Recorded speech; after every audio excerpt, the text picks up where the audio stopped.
Be prepared and stay safe.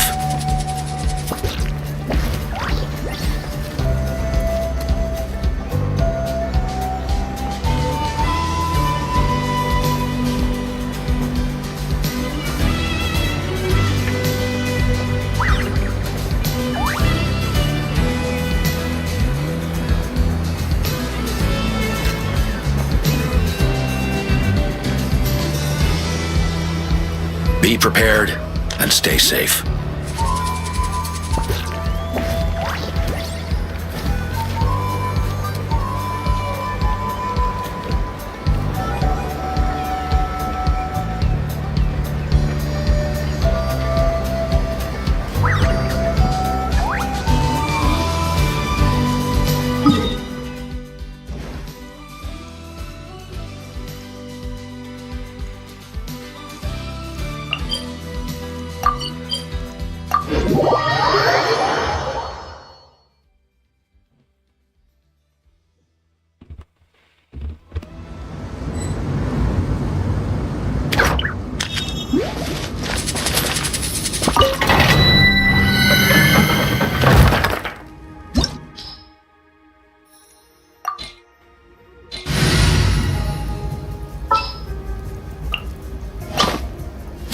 You want me on your team?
Time to say hello.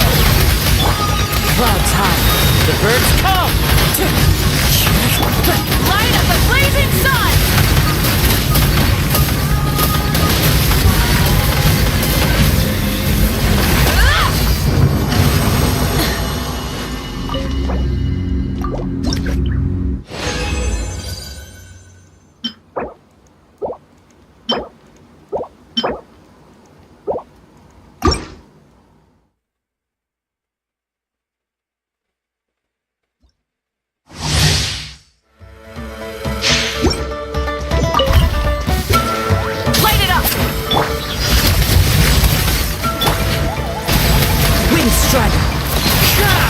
Teamwork is dreamwork! Rise from the sky!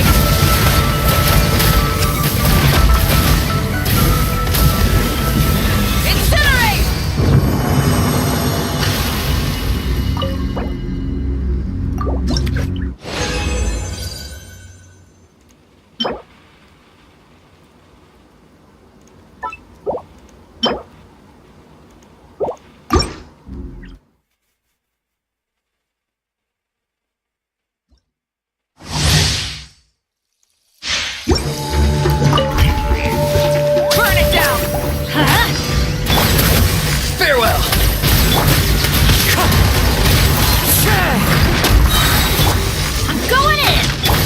Fallen leaves, adorn my night! Light up the blazing sun!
to go. Going in! Pyroclastic surge!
This scenery is wonderful.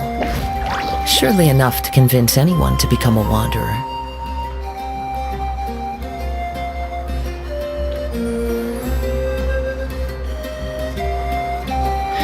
I need to find time to send those sorry relics. Biggest one in history.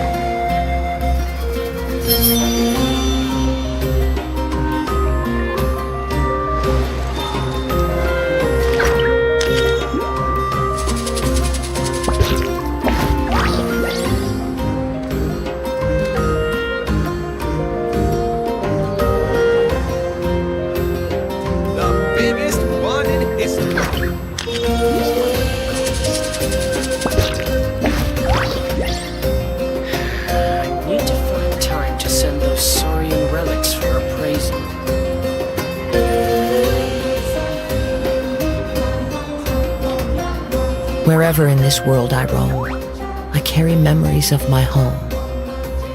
This blade, it is the last link I have to the land of my birth. The biggest one in history.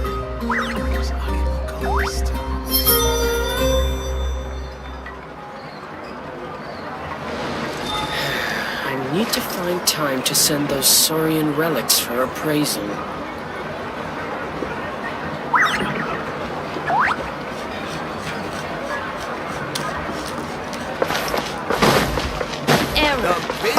Ad Astra Abyssosk.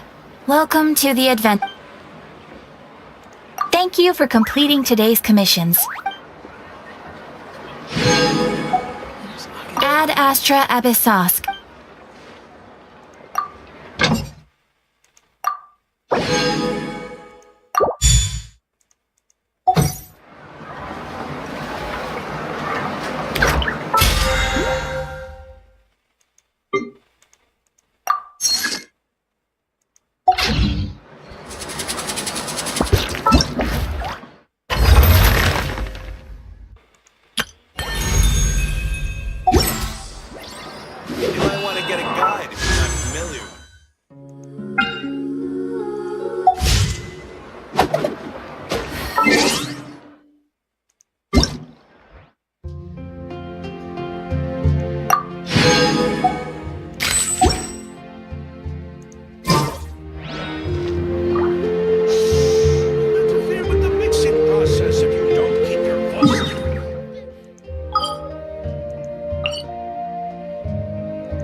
sit.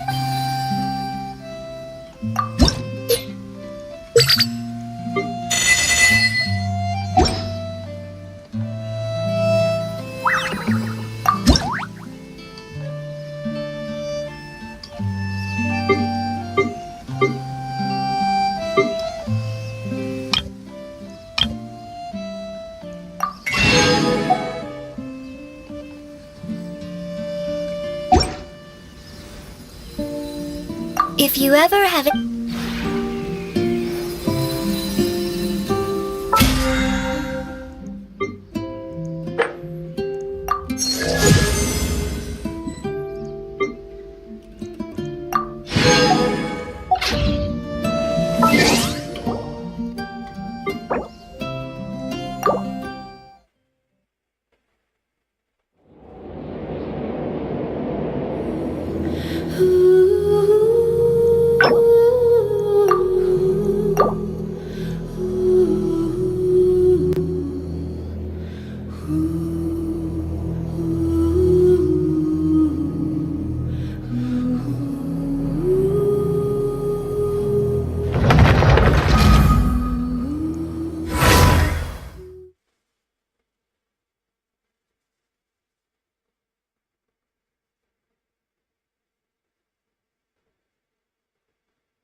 They've been prowling around for nearly 2 days now. These things just won't quit. They might not have seen us yet, but them constantly sweeping the area, our way out is completely blocked.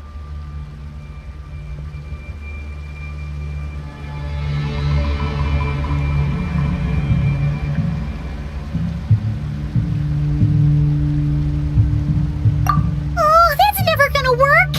One little slip up and it's game over. If they spot us, they'll run straight back to Rare. And once he knows we're here, it won't be long before he's breathing down our necks again. Guess you're right. Alright, time to zip it.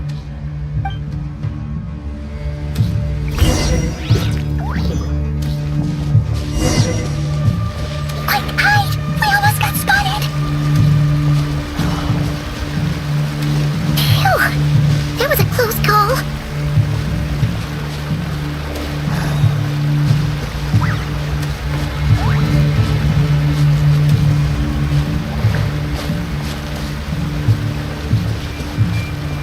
Watch out! He's coming this way!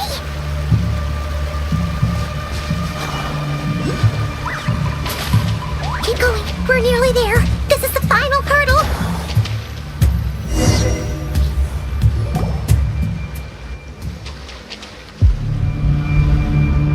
Oh, there's no end to these things!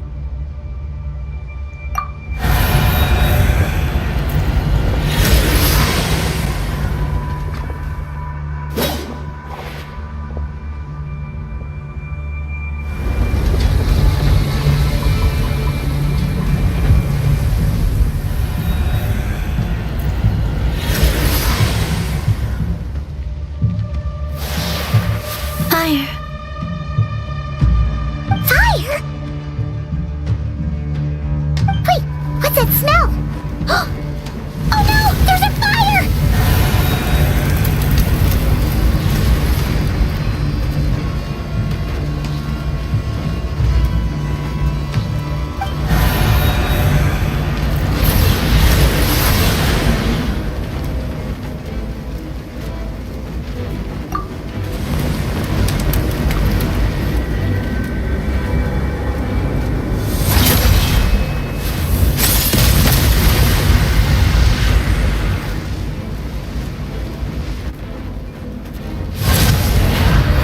Zandrone was right. You look weak, Columbina.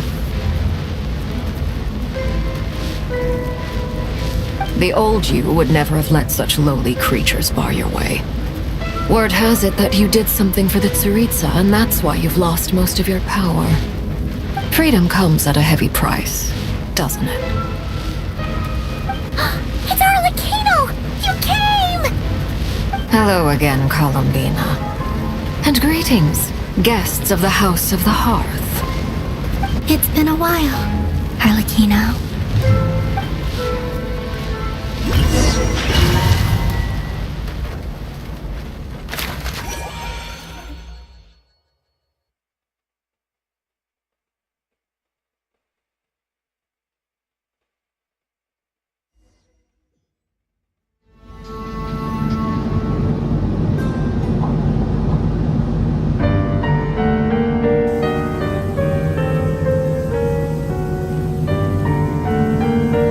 Stupid right here of stupid Solnari. Whatever. I've got all the data I need. Next time we meet, you're finished.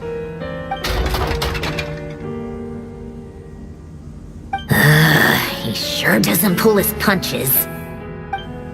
Excuse me, do you need a hand? You can do me a favor by staying out of my way. Can't you see I'm busy? Wait a minute. I recognize that voice. Hello, Miss Sandrone. Father sent us over to help. How considerate of her.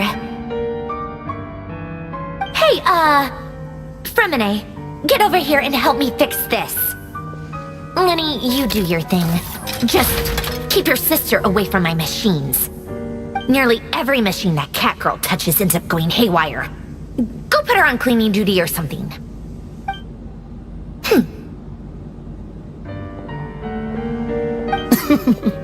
Then let's start downstairs. Fremine, we'll leave this place to you. You've got it. Wait a second. Pretty sure there's still some tea in the cupboard. If you want some, you'll have to make it yourselves.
Clouds high, the birds calm, wind strider.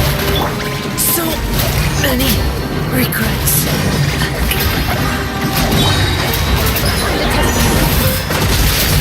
Into the shadows.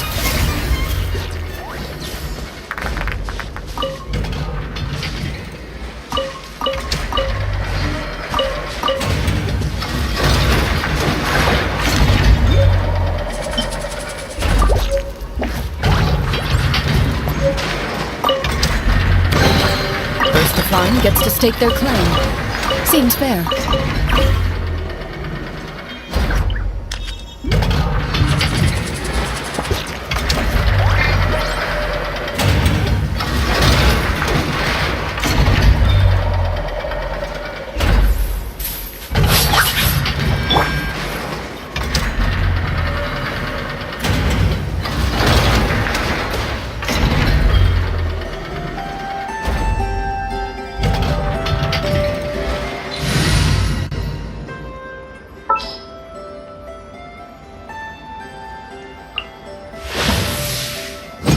Perhaps we could take a walk by a riverbank or somewhere similarly Time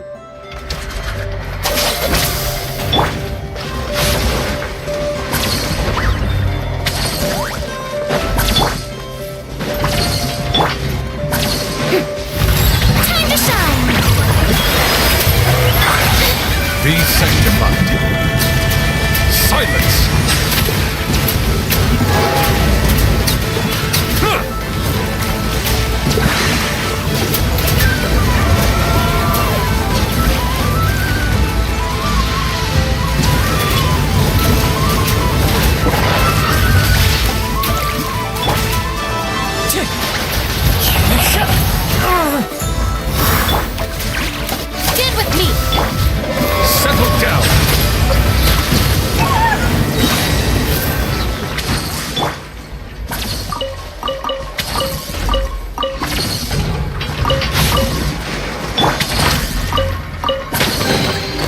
Every little bit counts.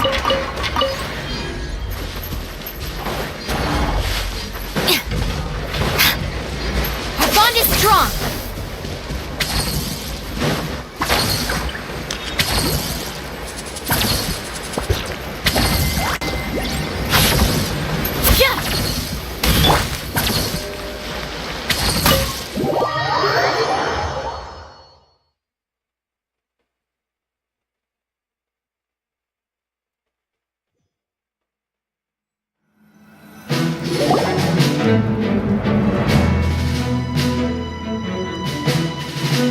It's a relief to see you all made it back in one piece.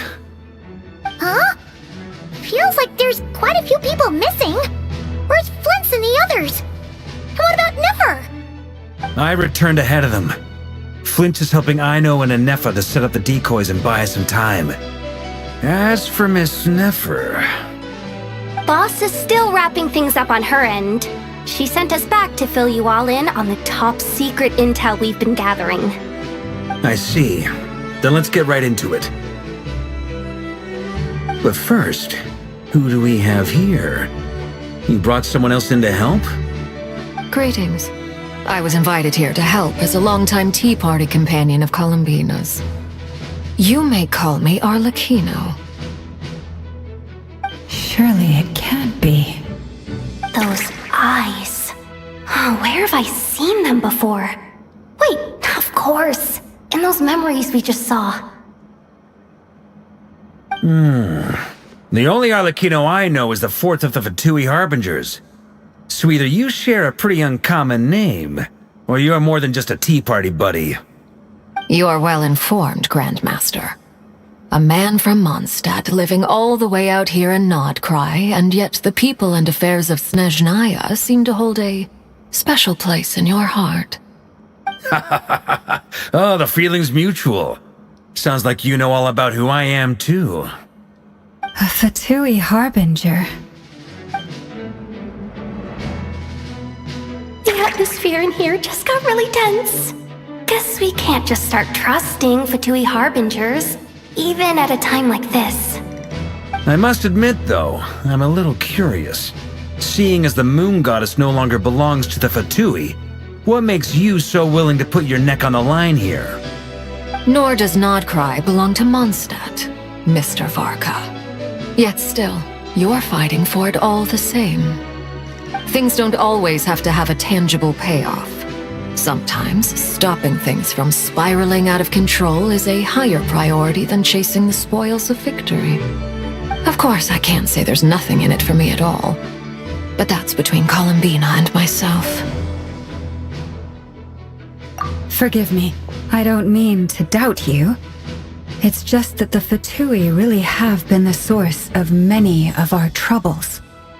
We have our own way of doing things here in Nodcry.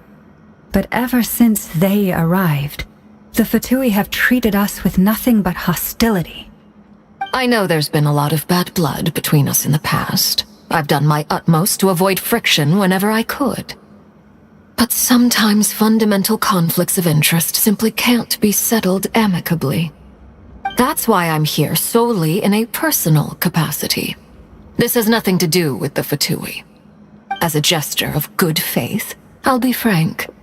I can help Columbina track down the iridescent moon's marrow, which will help her restore more of her power.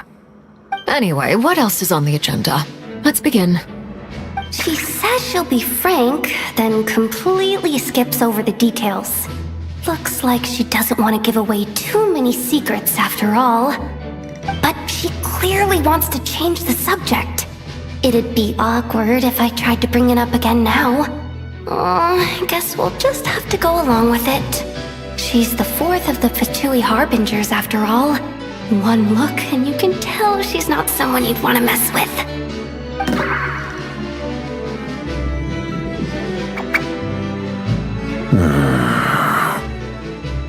Well, since Miss Arlecchino sounds confident in her ability to handle that, we'll proceed to the next topic. Yehuda, time to share that top-secret intel. Alright, listen up everyone.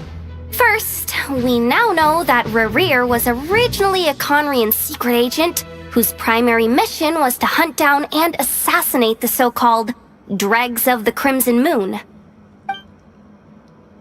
The Dregs of the Crimson Moon? In the memories, there was a lot of talk about the Crimson Moon and Eclipse, and a whole bunch of other stuff from the time of Conria.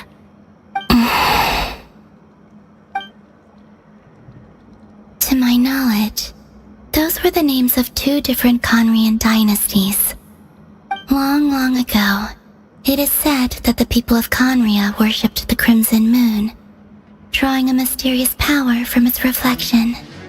But one day, a coup saw the Crimson Moon eclipsed, hence the name of the new dynasty that replaced it, and how it became the new emblem of Conria. Still, long after the Crimson Moon dynasty had fallen, the last ruler of the Eclipse dynasty, the Vinster King, still coveted the secrets it left behind. So, he sent the Rehir of Solnari to secretly hunt down the Crimson Moon's few remaining followers. In those days, Rerir showed no signs of madness. In fact, he was as normal as any other person. Oh, and he had a fiancé, or at least a would-be fiancé, called Tholindis. What's the matter?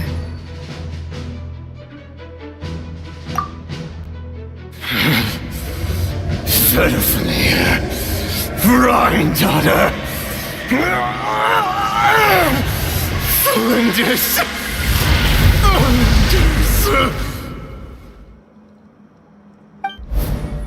Interesting. Anything else? What about this would-be fiancé of his? Do we know anything about her? Well, she was a researcher at the Universitas Magistrorum, but it felt like she was hiding some kind of secret. Oh, and one more thing. For some reason, Rerir's fragment also contained some of Tholindis' memories, though only a very small portion. Well, no shortage of potential leads, I'll give you that.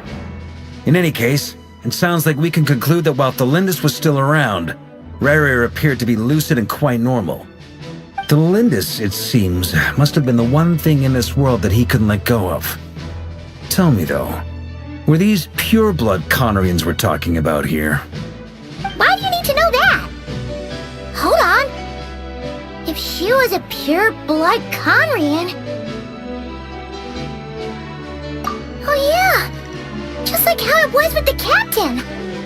If we could somehow find her, do you think there's any chance Rerir might regain some of his sanity? It's possible, but it would take a miracle. We can't pin all our hopes on that. That merchant who Nefer knows, Dori Sangama Bay. Maybe we could hire her to look into it. Alright then. Let's keep working in our separate teams. Traveler, Paimon, Kutar, and Miss Arlecchino will go look for the iridescent moon's marrow. As for the others... On the way over here, I noticed that the wild hunt monsters had grown even more frenzied in their search for Kutar. At this rate, the people living here will be in grave danger too. So I'm thinking of gathering together some of our followers to go wipe them out. I'll head back to the curatorium and meet up with the boss. Feels good knowing we've all got something to be getting on with. Given that the Wild Hunt has been a lot more active lately, the Lightkeepers have likely begun their own operations too. If that is the case, someone will need to pass the news on to Flint's. I'll hold the fort for now, then discuss our next move with Flint's, Aino, and Anefa when they get back.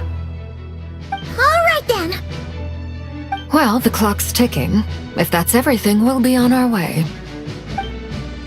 We'd better get moving too. We'll try to buy you as much time as we can. Relax. Just do your thing. Now, I decided to call in some backup since things are getting so hairy. Our reinforcements should be here any minute now. Stay safe, everyone. Dismissed.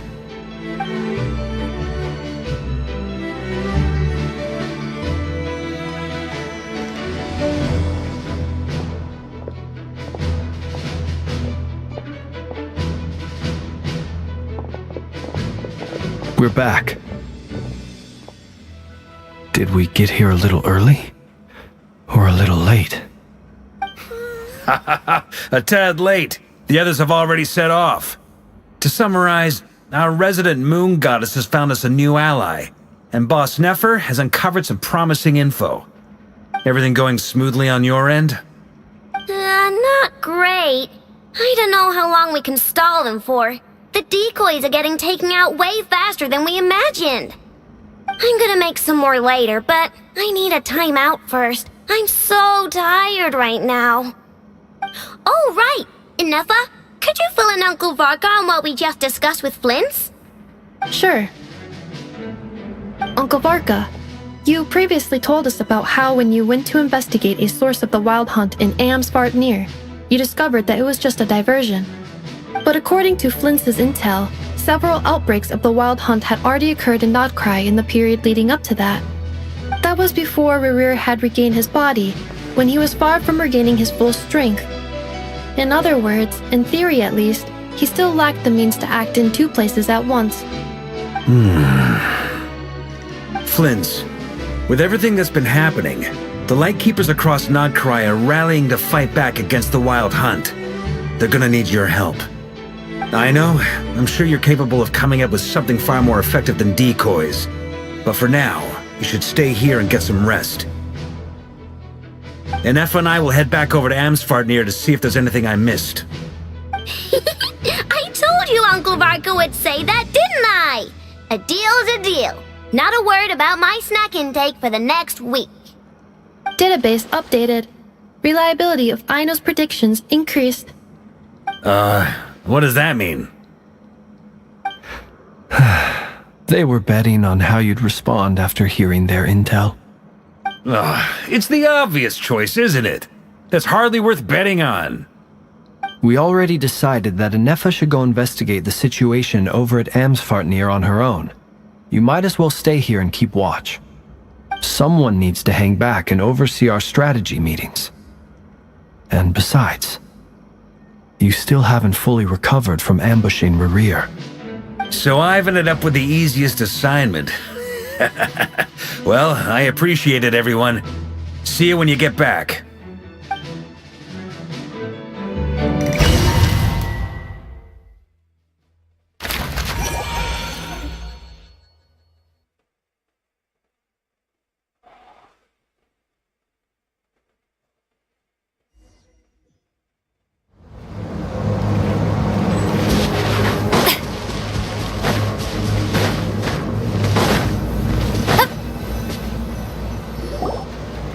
Here, this will serve as a good spot to cross over. Arlecchino, hold up a second. Since you brought us all this way, would you mind telling us what you've got planned? We still haven't got the slightest idea what's going on here. And if even Columbina doesn't know where the iridescent moon's marrow is, how do you? Simple. Because I am an inheritor of the royal bloodline of the Crimson Moon. And one of the last surviving embers of the Two Worlds' flames. Huh? Are you serious? As in, you're a descendant of that Crimson Moon dynasty we were just talking about? The one from ancient Conria? Your surprise is understandable. I was also taken aback when I first learned of it. But the more I thought about it, the more I realized the signs had been there all along. When I was young, I discovered I could wield a very special kind of fire. It coursed like blood through my veins and smoldered away inside my nerves. What's more, whenever I experienced strong bursts of emotion or drew too deeply on this power, it was like some kind of presence within the fire would begin to gnaw away at me, consuming me from the inside out. Exactly. That is why my hands are like this, too. At first, I saw it only as a curse, but once I became a harbinger, the jester apprised me of the truth. Together with my own investigations, over the past few years, there are several things that I have gradually come to understand. For instance, take the so-called Crimson Moon. In truth, it is nothing more than the shattered remnants of the iridescent moon, fused with the Abyss to prolong its lifespan. Since this blood flame was bestowed upon me by the Crimson Moon, it is a fusion of the iridescent moon's former power and the corruption of the Abyss. You all understand the nature of the Abyss well enough. I draw upon its power, and in return, it hungers for my soul. This strange blackness is the mark of corruption it has left behind. If I recall correctly, you once told me that if the corruption ever made it to your heart, you'd become a completely different person. Yes, and that's the reason I'm always careful not to push my power too far. It's essentially a never-ending tug-of-war. Oh, sounds intense. Anyway, the rest of my story can wait. Is there anything else about the Crimson Moon or the Iridescent Moon that you're unclear about? Paimon has a question. So, the Crimson Moon that the Karians used to worship was actually the Iridescent Moon, right? Which was one of the three Moon Sisters. Does that mean that the Karians were to the Crimson Moon as the Frost Moon Scions are to the Frost Moon? So much of that history has been lost. We have no way of knowing exactly what they were like. But I would suspect that the Conrians weren't as devout in their moon worship as it might appear. The iridescent moon's remains simply served as their link to the Abyss. Later on, perhaps someone discovered a way to make direct contact with the Abyss. Or maybe there was some kind of ideological divide. Either way, a dissenting faction staged a coup and drove out the royal heirs of the Crimson Moon dynasty. Still, even with the dark sun looming high overhead, the Crimson Moon's glow never truly faded. If you want living proof, it's standing right before you. The first time we met, I sensed something familiar in your presence. When I looked at you, I felt I could see that mysterious red moon in the corner of my eye. In your flames, I saw its broken image, surrounded by a strange black aura. Well, I appreciate that you kept it to yourself. Much about the Crimson Moon is still a mystery, and I'd prefer not to end up as the object of an insane research project. Anyway, time is against us here, so if there's any other questions, they'll have to wait. I just want to make sure I've got one thing straight. In her letters, Sandrone mentioned that since you are unable to contain the iridescent moon's marrow yourself, you intend to leave it in my custody. Correct? That's right. For now, it's the only way I can pay you back for your help. The iridescent moon is already part of who you are, so with its marrow in your possession, you'll be even more powerful than before. Deal. Then let's get started.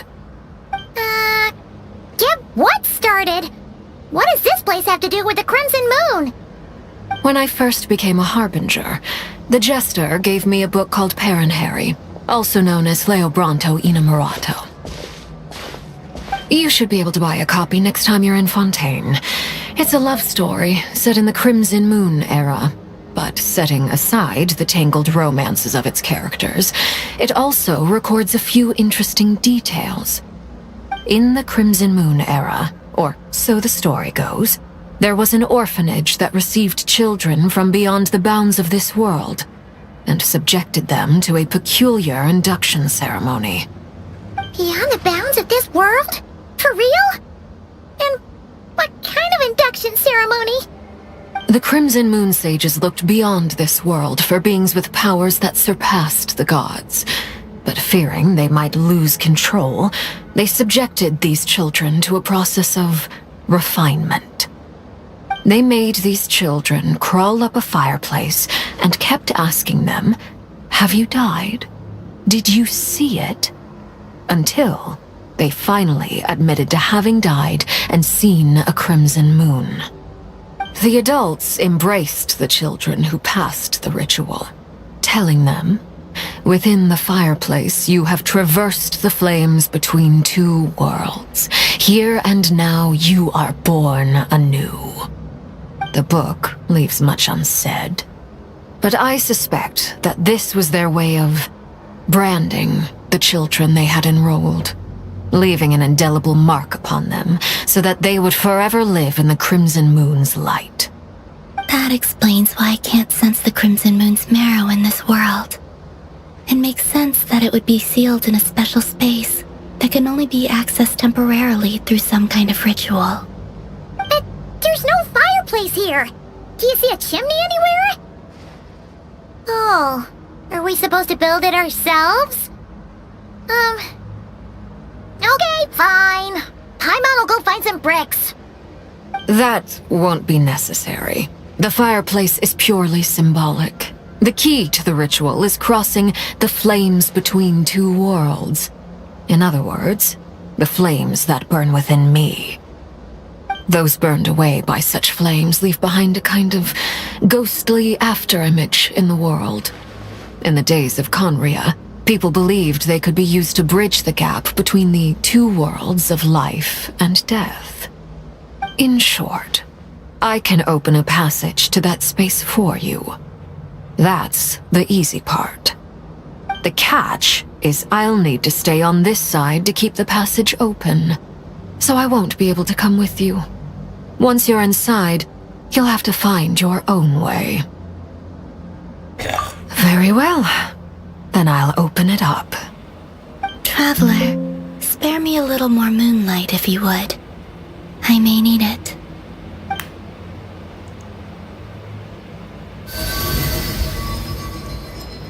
Thank you.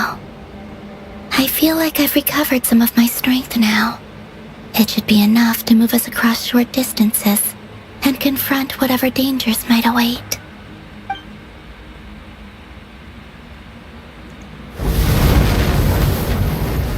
Mistress of the seven hues of ages past, great mother of the present, crimson-clad sovereign of the two realms, by fire severed, by fire renewed, I offer myself now and beseech your descent.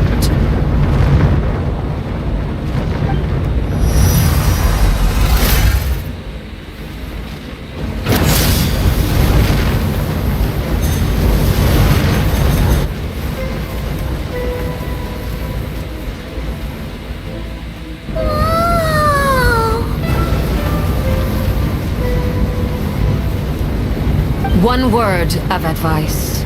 As you're crossing over, no matter what voices you hear, do not answer. Got it! I sense a sinister gloom inside, but also the familiar light of the moon.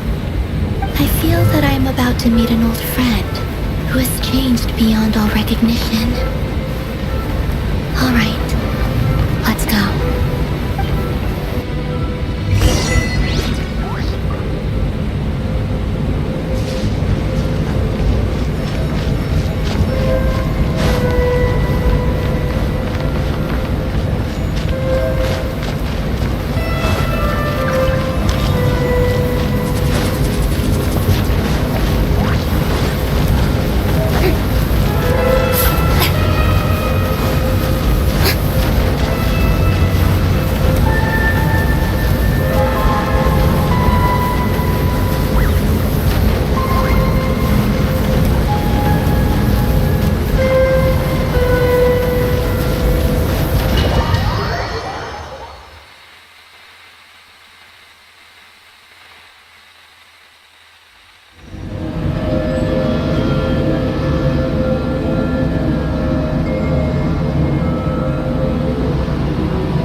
Hey!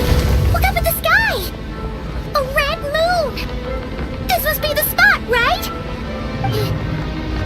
the abyss? It's practically filled the entire place. What now? What a tragic sight. Fragments of your broken body, seized by the abyss and hung up aloft like mummified remains. Iridescent moon, was this truly what you wished for? Careful.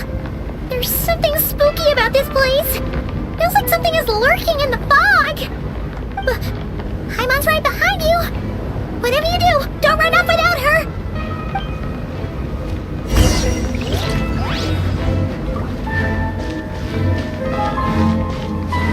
By the way, Calabina, didn't you tell us that the iridescent moon had shattered into pieces? The moon up there looks pretty holy, Paimon. How is that possible?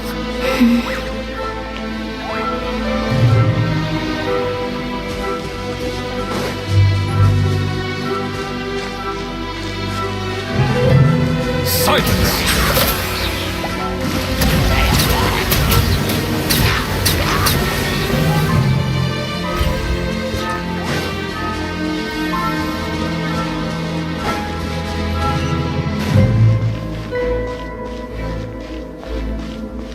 Just like I thought. It was only a facade.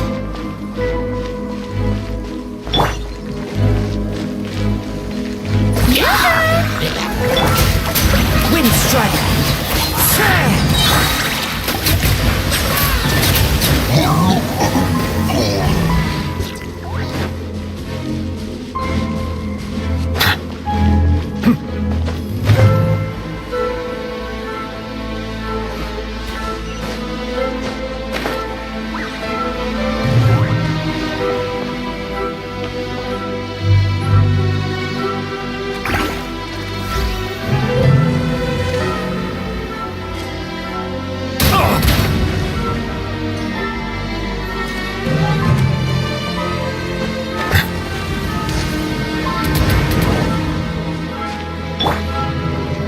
Strike a pose!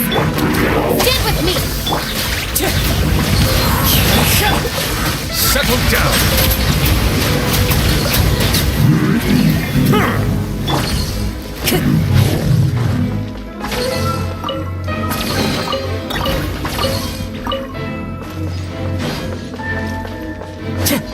Time to go.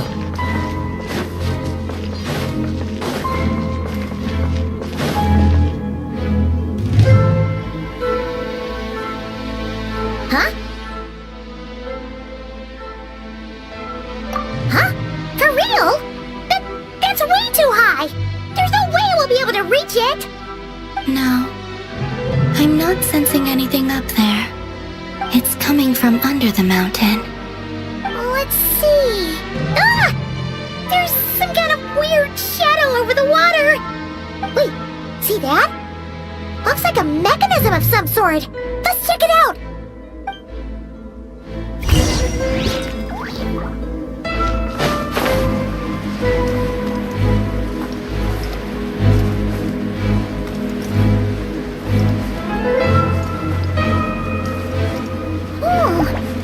Looks like a device from the time of Kyria.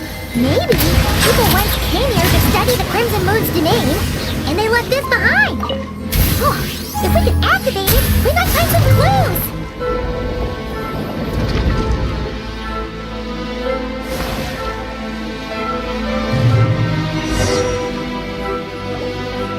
Hey, look at that!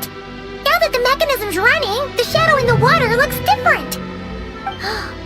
Do you think these mechanisms might be the key to unlocking the secret? Let's try to find more of them!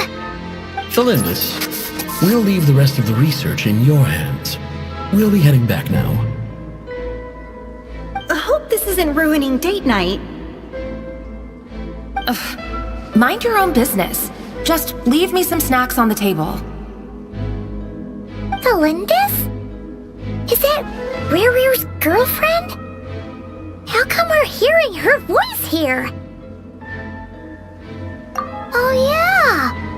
So, do you think she was studying this strange space all along? The abyss has made this space extremely unstable. Maybe that's why some of the things she said and did were preserved here. Like echoes. Or after images. Whenever I see this view, it takes me back to a poem from my childhood.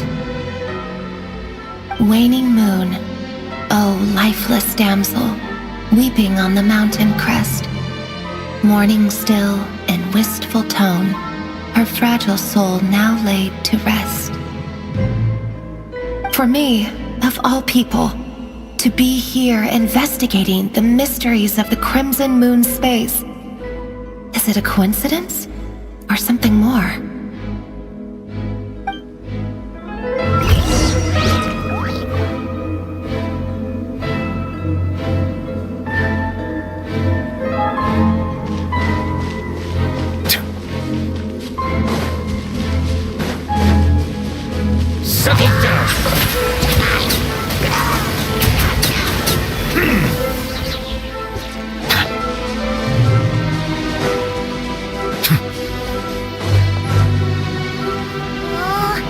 The Abyss has messed up this mechanism. We need to find a way to get it working again. Let's see if there are any other devices nearby.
So the moon marrow, or rather the power of the 3 moons, is the key to unlocking.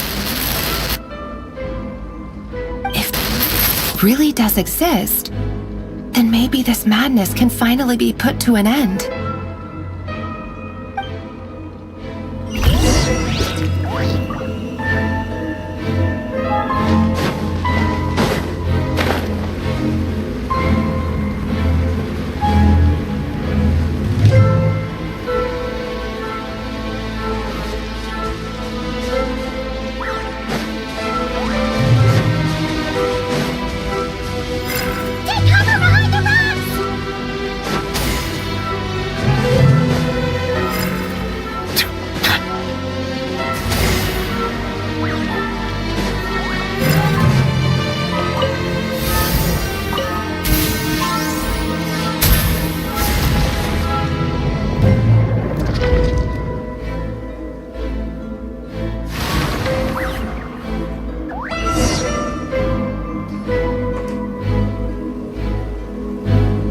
With the Abyss inhibitors in place, I should be able to access the chamber with the moon marrow.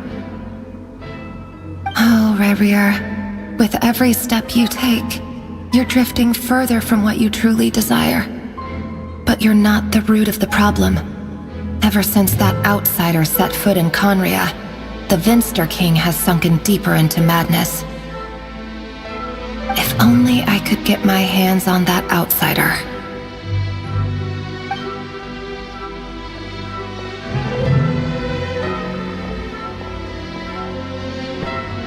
Hey look! The moon's reflection is back to normal! Elendis' voice mentioned a chamber with the moon marrow. Do you think maybe it's hidden in the moon's reflection? It must be. For within it, I sense the fragile aura of a dying soul. Then there's no time to lose! Let's go!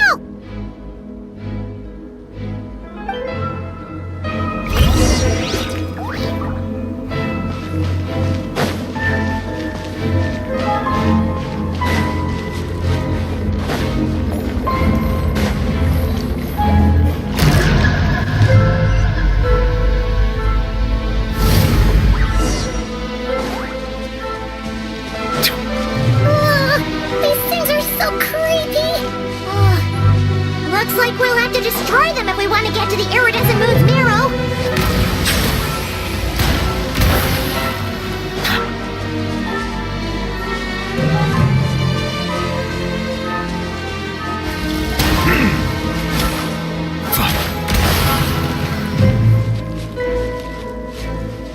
That must be the iridescent moon's marrow. Oh, but we'll need to destroy these things before we can reach it.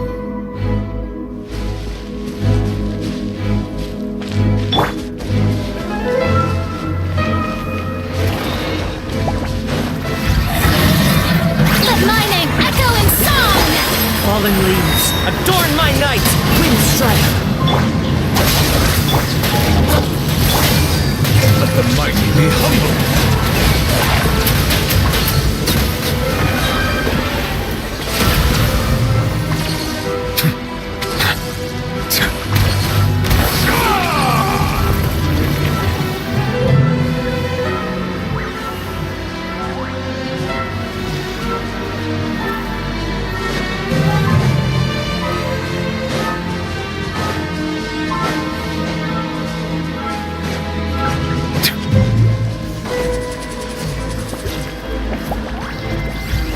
Bow your head.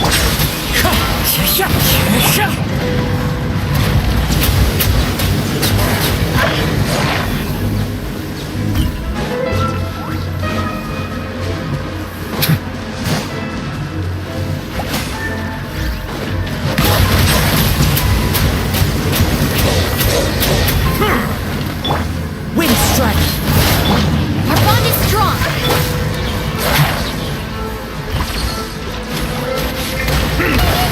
We're so close!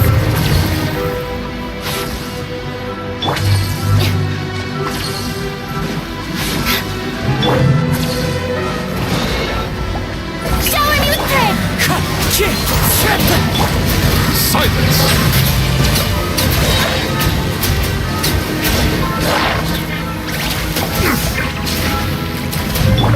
Stand with me! Out of my way! As one with wind and cloud!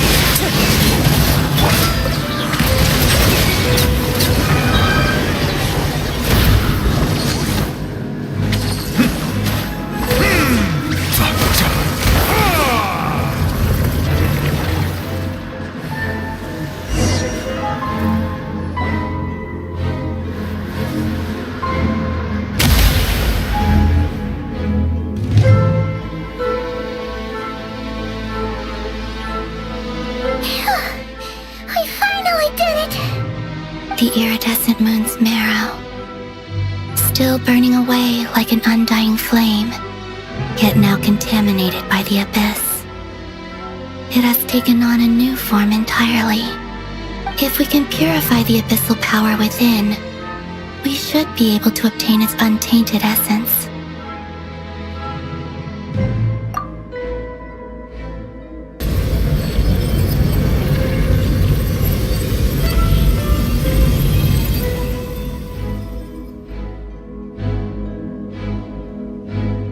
It's so cold.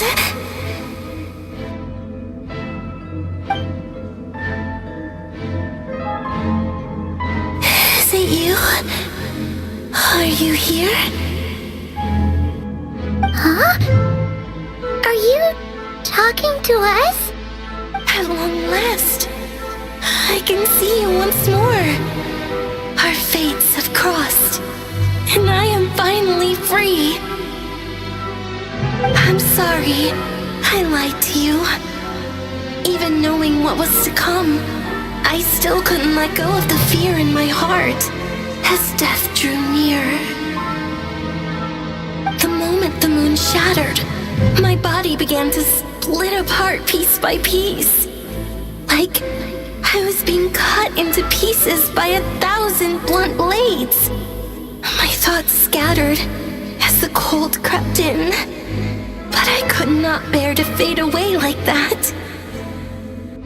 Tell me, what was it that brought you to us all that time ago? If only I had possessed your courage, then I might have been spared this torment more painful than death. You look so dazzled. That's how I felt too when I first saw you. But trust me when I say that everything happens for a reason. Farewell, Hypo.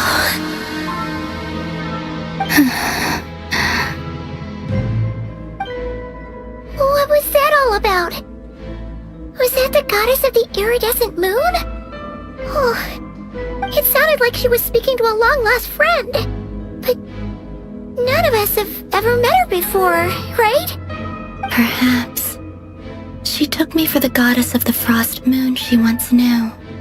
For a fading soul like hers, our auras must be too similar to tell apart. But anyway, we've got the iridescent moon's marrow now. That should help you regain your strength, right? Alright, time to leave this place and meet back up with Arlecchino. Let's go!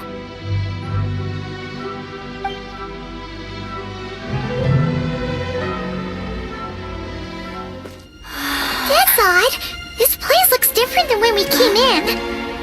Waning moon, oh lifeless damsel.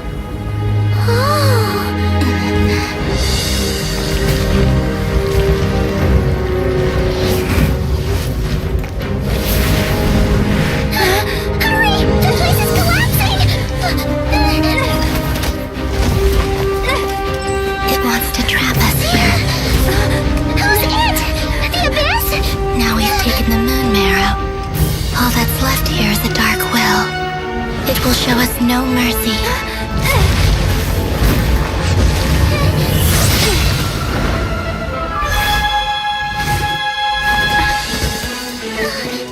Give it back! The crimson moons! My marrow! My heart!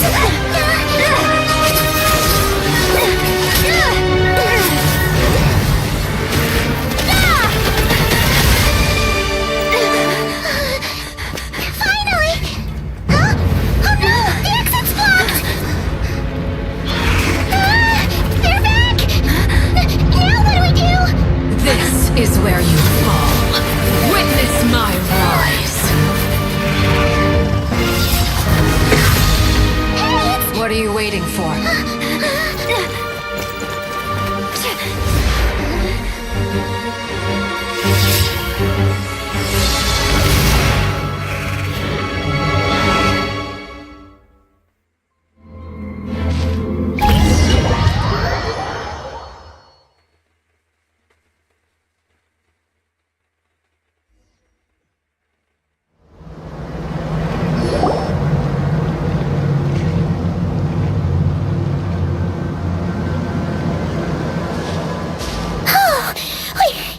We made it! Was that you, Arlecchino? Did you save us? Wait, your hands! They're... Oh, this? Don't worry. It's a small price to pay. The Abyss wanted to trap you inside, and I defied its will by bringing you out. No wonder it's a little angry. No. I have paid the price, albeit a small one, and it cannot be undone. My hands have already fused with the Abyss. Purification would simply destroy whatever's left of them. But surely... Oh... We're so sorry, Arlecchino. Paimon can't believe you'd make a sacrifice like this for us. As much as I'd like to call it a favor, the truth is I was simply holding up my end of the deal. Well, Columbina. Yes, you did your part. And as promised, I will leave the iridescent moon's marrow in your care. From this day forth, may the two worlds' flames burn ever more brightly.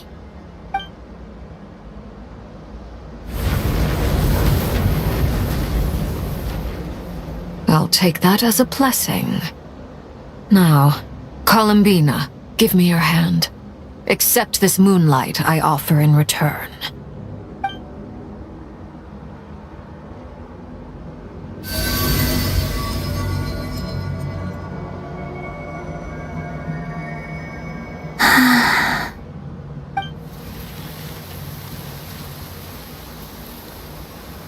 Feeling stronger? Hey, Columbina! Are you okay?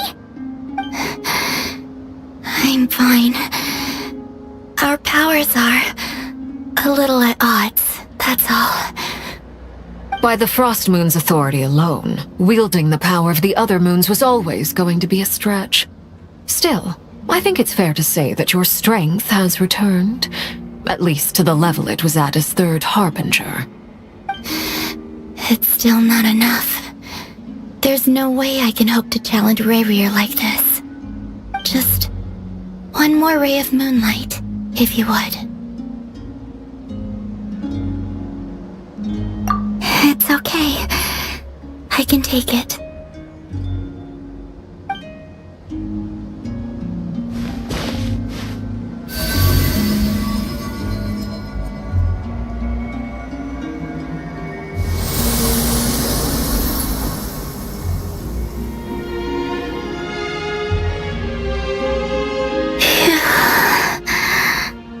How about now? Fighting fit?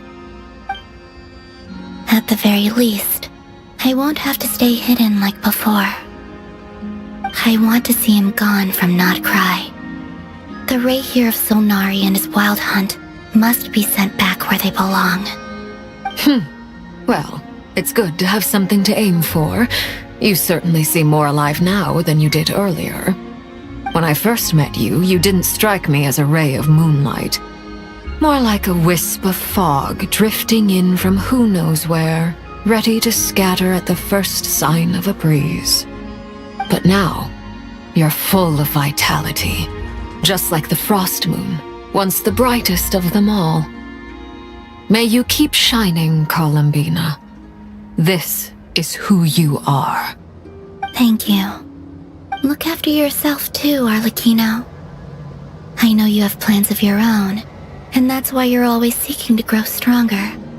But whatever you're after, don't let the Abyss take a hold of you. I do not wish to see you go down the same path as Rayrear. I appreciate the concern, Columbina. Although perhaps it's time you took a new name. A new name? Kutar, the Moon Maiden, Columbina, they're nothing more than code names. They describe who she is and the roles she's played, but they're not her real name. We often use code names in the House of the Hearth, too. But it's knowing your real name that keeps you grounded. Up till now, you've been living a wandering life, so you've probably never really cared. All I'll say is this. Once you've defeated Rayrear, give it some thought. All right, that's it from me. I'll get you back safely first, then go meet up with Sandrone. You're the best! I appreciate the gesture. It speaks to your good character. Anyway, let's get going. There are more urgent things to do right now than trade compliments.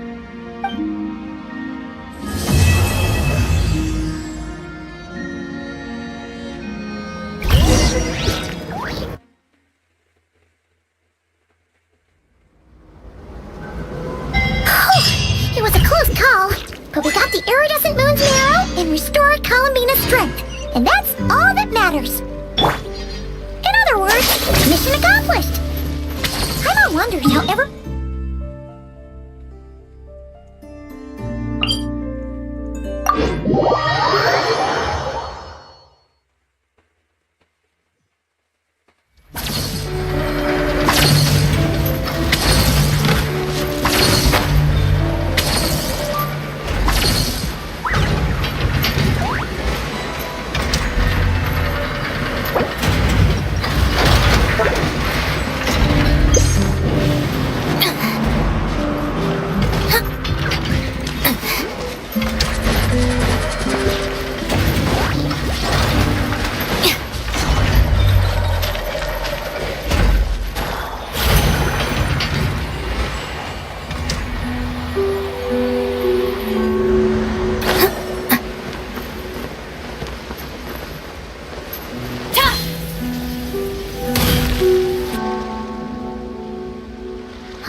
Do you think the others are making good progress?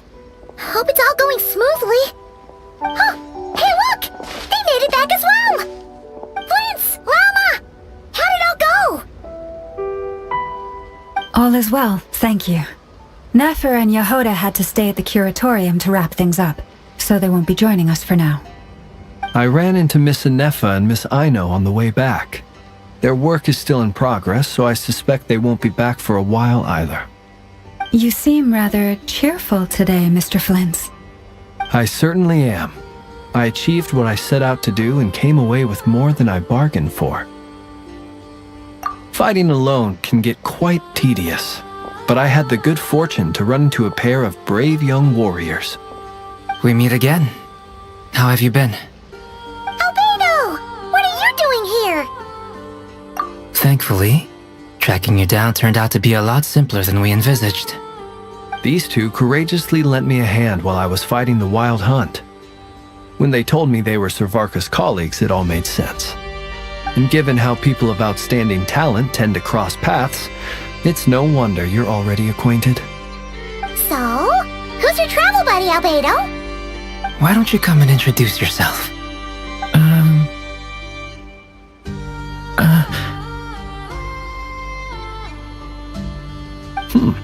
A gentleman of few words, I see, and a rather stern countenance. I presumed you were acquainted with him. Is that not the case? It's nice to meet you. Again. We've technically met before. Wait a sec! You're Minnie Durin! That's right. It's me. I'm glad to see you again. By the way, he says it's okay if you drop the mini. Yeah, I'm not as mini as I used to be. Interesting, isn't it? The first step towards blending into human society appears to be reflecting on whether one's name really reflects who they are. Wow! You look so different! In a good way, of course. It's great to see you looking so healthy. Thank you, Paimon. And although you're as mini as ever, I understand that diminutives don't always convey endearment. I'll be sure to simply call you Paimon as a sign of my great respect for you. Wow! You're such a smooth talker now. Paimon could get used to this. From now on, you may refer to her as your esteemed guide, Paimon. Personally, I think our little Paimon is the perfect size. When people call her Little Paimon, it's just because she's so adorable that they can't help themselves. If that's not a sign of endearment, what is?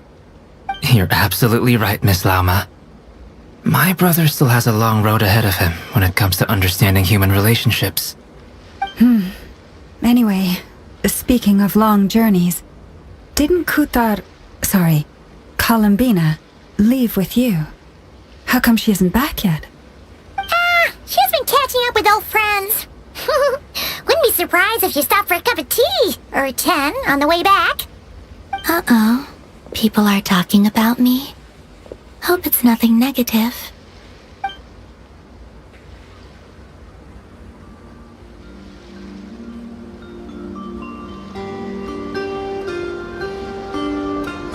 Judging from your expressions, I'm guessing it all went well? It's getting crowded here. I'll go grab some chairs. No need. This is a job for an alchemist. I'll whip some up momentarily. Thank you for your hospitality, ladies and gentlemen, but I was merely escorting my friends back. I'll be meeting Zandrone shortly, as we still have some things to discuss. It's been a pleasure, everyone. But this is where I'll say goodbye. We really appreciate your help. Oh, come on. Spare the formalities. I'm just glad I could help out some true friends. I understand. Well, bye for now, Harlequino.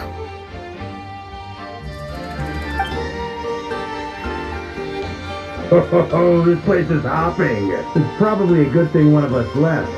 Otherwise, we might not fit all these people in.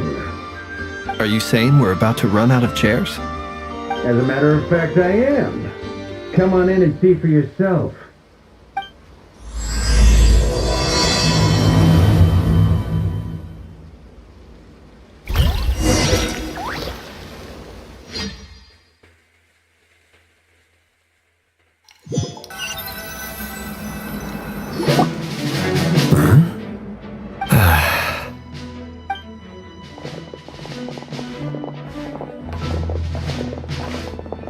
I overheard your little chit-chat outside, by the way. With Miss Columbina's colleague gone, we should be back to the original crew plus the other colleagues I brought in. Though, it looks like we have another new face. Someone else managed to rope in a colleague too? Frankly, you and Paimon are the only people I know here. This here is Dainsliff, colleague of Tibet's greatest guide, Paimon, and greatest adventurer, the Traveler. Well, not exactly colleagues, more sort of friends. When someone else jumps in to do the announcing, you know you're speaking to someone important. Let's hear what he has to say. Note to self. Once Paimon knows your name, the rest of the world will soon follow. When he comes looking for us, it's usually something important. Paimon's guessing you've heard about the Wild Hunt, then. From the looks of it, you're about to hold a meeting. If I were to say that the Wild Hunt is our mutual enemy, would that earn me a seat at the table? As the saying goes, the enemy of my enemy is my friend. Mr. Dainsliff, there's a seat with your name on it. Though, I can't promise the same for everyone else. Hey, Albedo, think you can rustle up a couple more chairs? After all this time apart, Grandmaster Varka's first order is to rustle up a couple more chairs. I've missed this. Is he being sarcastic? Hey, he's your brother. Why are you asking us? I've still got a lot to learn about the nuances of human conversation. Trying to decipher Albedo's way of speaking has been like jumping in at the deep end. Oh, good point. Paimon gets you now. Don't sweat it. There are people who go their whole lives without getting the hang of it. You're ahead of the game already.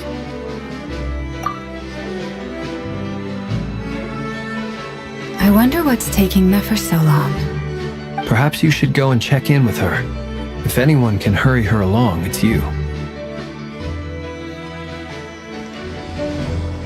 I just got back from the curatorium. Besides, aren't you curious to see what's taking her so long? Miss Nefer doesn't strike me as the type to share secrets. And since gathering intel is her specialty, I'm guessing she'd prefer to keep her methods confidential. Under such circumstances, would it not be tactless for me to impose? Oh, but it's fine for me to impose. What can I say? You have an unrivaled ability to garner people's affection, Miss Moonchanter. Besides, you have far more in common with her than I do. All right, then. Impressive. She barely fought back at all. I admire your powers of persuasion, my friend. As I'm sure Miss Lauma will realize soon enough, the trick in life is to always pitch in with other people's responsibilities so that you can be selective with your own. Another trick is to simply hide in the background. Spoken like a true sage. Anyway, looks like we've got some time to kill before the meeting. Let's take a little breather, folks. And feel free to chat amongst yourselves. We'll get down to business once the other two arrive.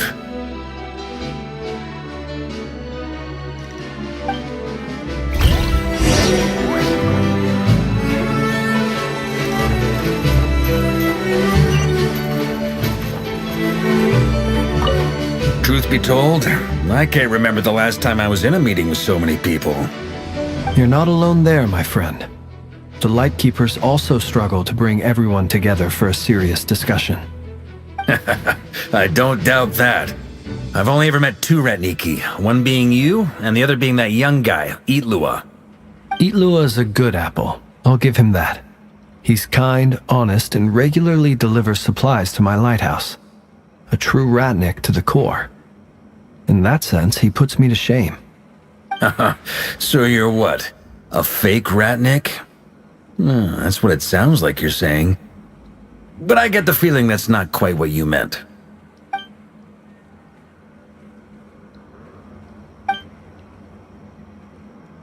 Come on, why the awkward silence? Sorry. I'm not even gonna bother trying to hide it. You've known all along, haven't you, my friend? Now that was an awkward silence. Let's just keep this between ourselves. Probably best if Eloa doesn't know, huh? That goes without saying.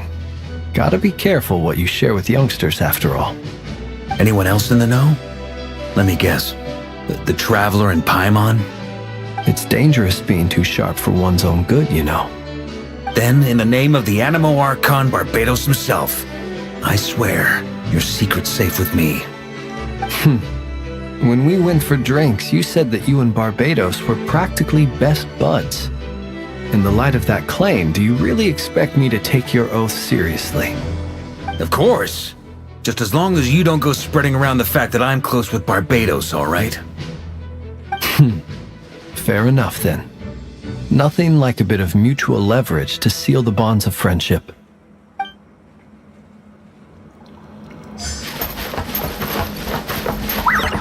Is there something you'd like to say to me? Yeah! For starters, why'd you just show up here without even giving us a heads up? If you think back to our previous interactions, you may recall that that's hardly out of character for me. You do have a point there. Oh yeah! You'll need to find somewhere to stay the night too, right? Want to tag along with us? You never know. We might get a group discount. Sure, let's do that. Great! Paimon will handle it! And in return, we can get Dainslift to be our very own personal bodyguard. If that's what you had in mind, you should have said so sooner. I'd be happy to help. Oh, okay then. Paimon was only kidding, but good to know. Anyway, since we're all here together, we might as well watch each other's backs. That's just what friends do, right? Indeed. Thank you.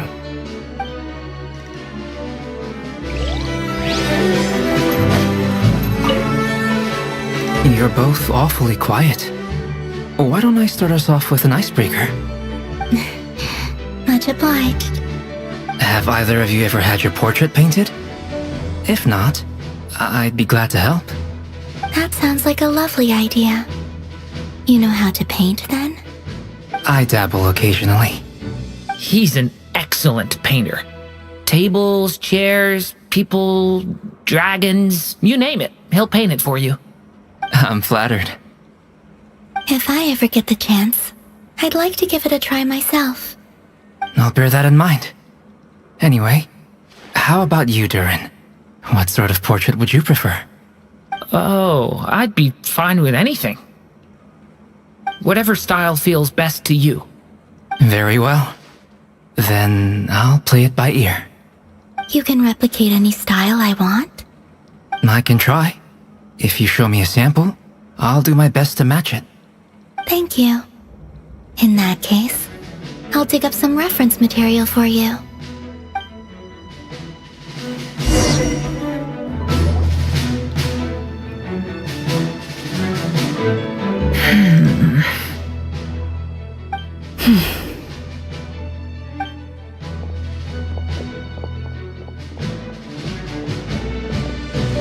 Ah, Miss Nefer. You made it after all. But what about Yehoda? I'm here to give you an update on how things are going on our end. Once this is over, I'll be heading straight back to continue my work. I left Yehoda back at the curatorium to watch over things while I'm gone. So much for just this once. Not so loud! We're on a roll here. What if she remembers and suddenly decides to back out? Did you say something, Mr. Varka?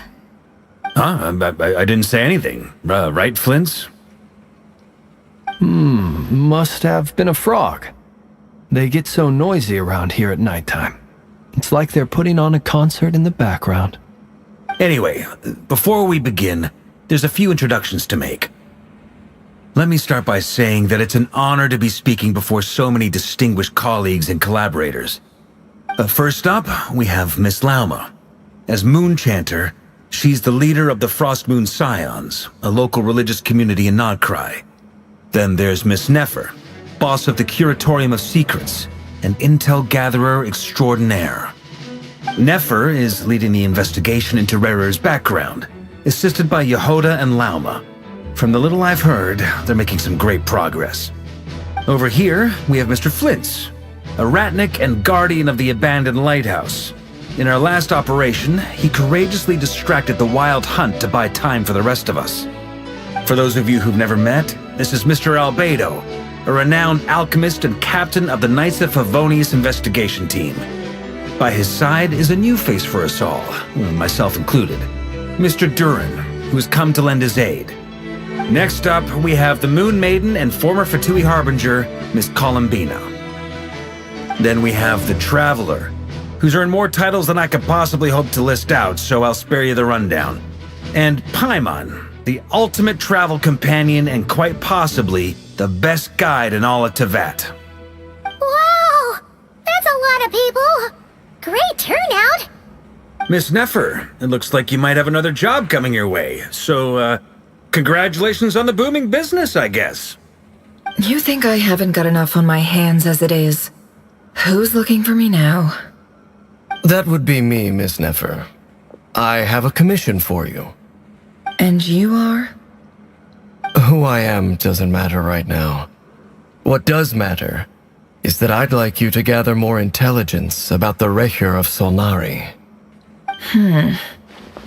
Well, it's not as if we never take on anonymous commissions. But in your case, I'll have to decline. I'm gonna take a wild guess and say your job's probably more hassle than it's worth. Something about you seems like bad news. It's my eyes, isn't it? Conrian, I assume. And what's with the mask? Are you trying to hide your identity? In any case, the fact that you're even still alive raises an awful lot of questions for me. My name is Dainsleif. And yes, I am from Conria. As I'm sure you're aware, the Recher of Solnari's real name is Rerir. He was once an acquaintance of mine. Really? Then you must have been quite an influential figure yourself. You flatter me, but none of that matters anymore. My point was simply to clarify why I have asked Miss Nefer to investigate Rerir's background. So you're both from Conria, and it sounds like you used to be friends? What am I missing here? Surely you already know how he became one of the 5 sinners. I'll tell you everything I know.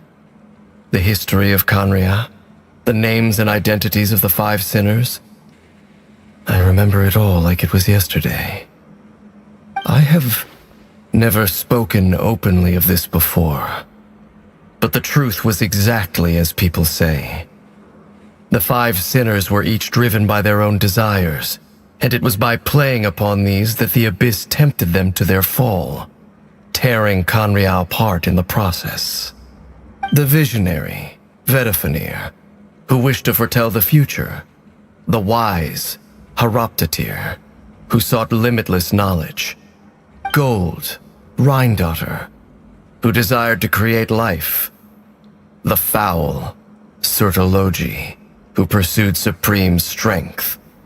And last, but not least, Recher of Solnari, Rerir, Ravager of the Moon. Of the 5, Rerir is the only one who remains a mystery to me. He never harbored grand ambitions. So what changed in the space of a single night? How did he come to fall like the others? In other words, you're saying that his change came as a shock to you, and you have no idea what actually happened? That's right. You mentioned how the Abyss tempted them, which led to their fall. But what did that look like in practice? And what other context can you give me about the events of that time? The more detail you can give me, the better. Strangely, now that it comes to it, I hardly know where to begin. The fateful night took place during the era of the Eclipse Dynasty. One day, my elder brother, the Visionary, Vedifenir, was summoned to the palace by the Vinster King, only for the king to gouge out his eyes and cast him into the dungeons. When I came to hear of this, my fury knew no bounds. I gathered together every ally I thought I had, and together we set a night to storm the palace and free Ved. Centuries on, the memories of that night still haunt me like a never-ending nightmare. We broke through the palace gates, just like we had planned, each striking towards our separate targets. But then, I was betrayed. Even Vedifenir, the very person I had come to rescue, abandoned me and partook of the Abyss's power. So, it's personal after all. Then tell me, Mr. Dainsleif, what price are you willing to pay? You, of all people, must know that nothing comes for free. I cannot say what price would be worthy of such a commission. But know this. Rerir was not always a madman. Believe it or not, there was a time when he was just an ordinary man, working for the Conrian Intelligence Service. Uncovering the truth of Rerir's past is the only way to unravel this mystery. But before you decide if you will accept my commission, I will tell you more about him. Enough, I hope, to help you plan your next move. Sounds pretty good to me. Feels like we just flagged down a random passerby, only to discover he's actually a master strategist who has a score to settle with our enemy. Can I borrow your halo? It could be useful in the lighthouse. Hey, enough with the wisecracks! Besides, isn't that lamp of yours bright enough already? Relax. It was meant to be a compliment. If that was a little over the top for your liking, I'll make sure to tone it down next time. I'll give your proposal some serious thought, Mr. Dainsleif. Let's speak in private once the meeting is over. Before that, there's a few things I'd like to share.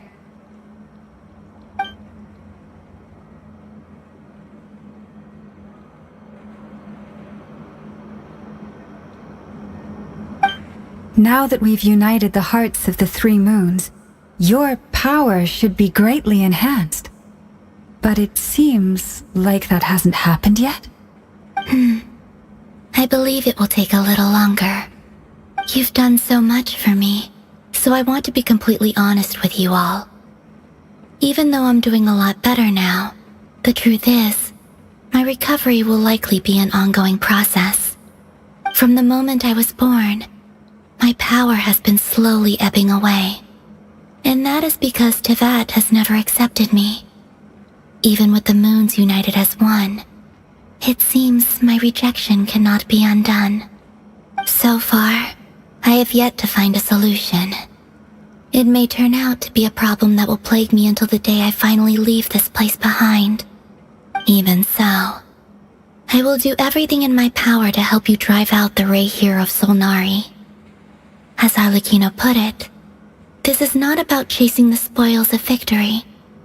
It's just a gesture of heartfelt gratitude. Kutar.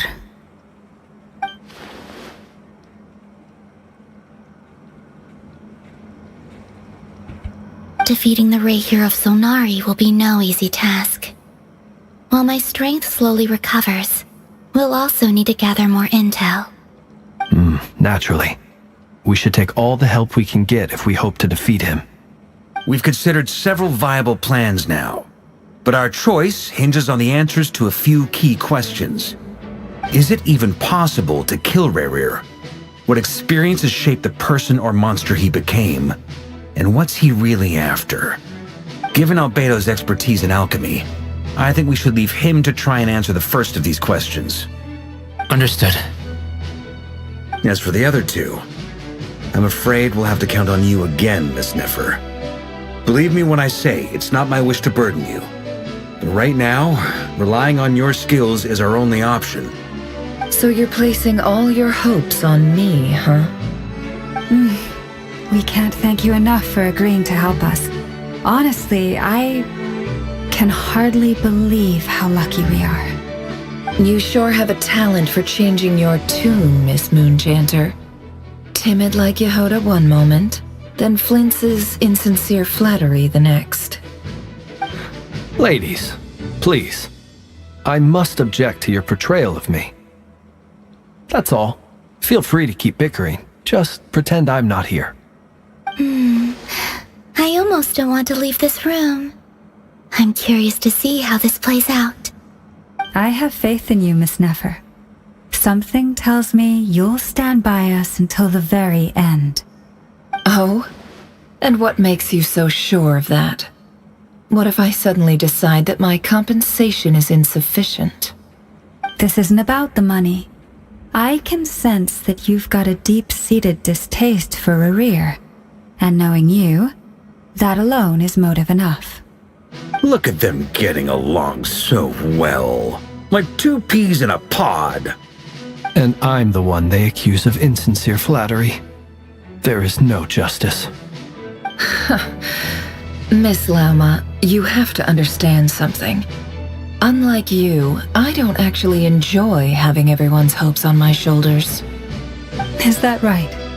Well, maybe the fact that I'm willing to put my hopes in other people says more about me than you. But the fact is, I also trust you.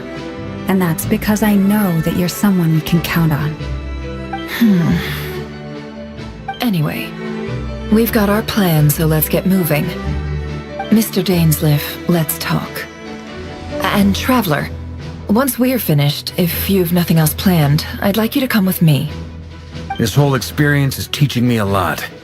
For instance, I now know that when other issues come up in the future, I'll have far more luck getting Lauma to convince Miss Nefer than trying to do it myself. Hate to say it, friend, but that's one of the funniest things I've heard in a while. Why? You think I've got it wrong? Quite the opposite.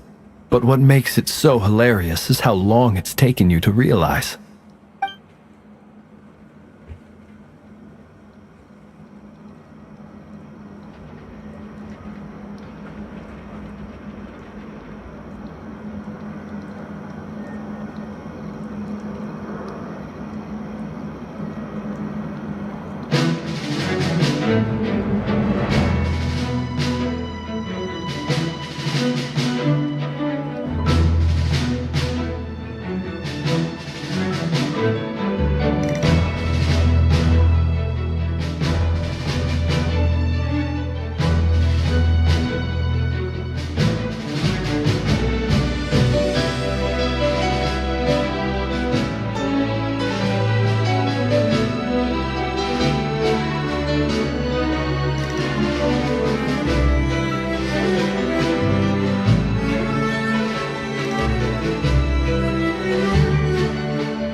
Thank you for waiting.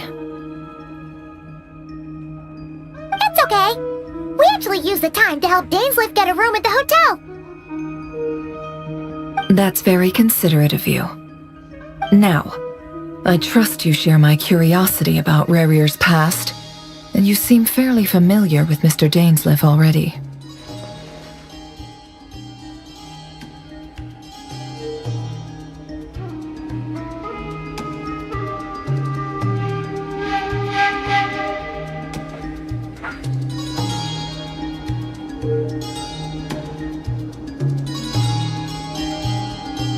We spoke at some length after the meeting. He was the one who suggested I should invite you to join this operation. He feels confident that these secrets will be safe with you. Dane has a lot of faith in us, that's for sure. Likewise. I appreciate that you got right on board without interrogating me about why I invited you. It shows that you trust me to explain everything in due course. That's because we know what you're capable of.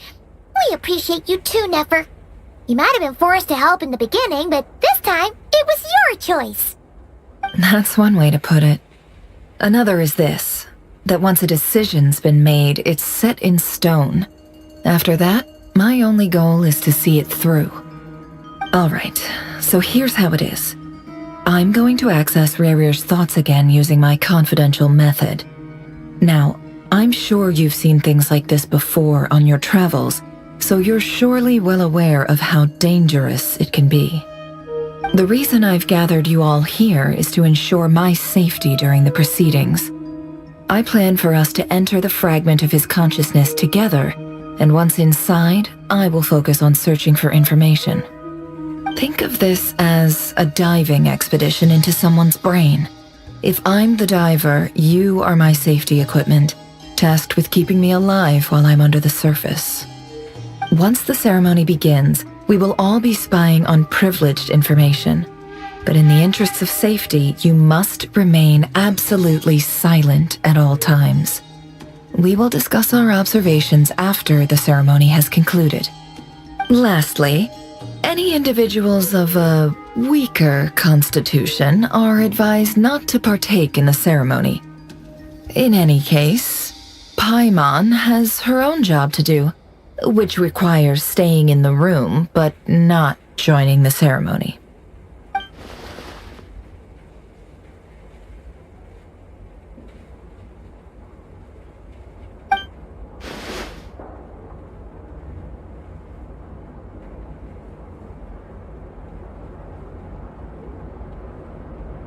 Well, good luck, everyone! Sounds like all Paimon can do is cross her fingers and root for you guys. There's a little more to it than that. I was being serious when I said you have a job to do. While the rest of us are inside Rarier's mind, it's imperative that we have a team member on the outside. In the event that something goes wrong, you will be our first responder. I don't anticipate any issues, but the extra level of safety will be greatly appreciated. I second that. This is a dangerous operation here, and you're our whole rescue team. That's pretty much the most important job in the crew.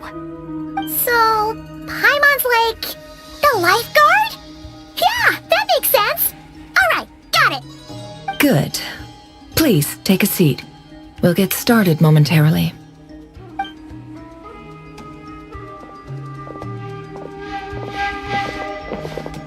So, did Mr. Dainsliff tell you anything else? He told me that he believes Rarier kept some big secrets in his life. He's not sure that they were the cause of his eventual downfall, but he's asked me to uncover what those secrets were all the same. But surely you're not planning to go through with this, no matter the cost. If you think that, you'd be overestimating me. I'm a businesswoman, not a mercenary. But I do have my own professional reasons for taking this job. You think I'd turn down the opportunity to get a first-hand glimpse into Conrian history? No chance. Well, as long as you don't let morbid curiosity get in the way of safety concerns, we're good. We'll do whatever we can to help you. You're such a killjoy.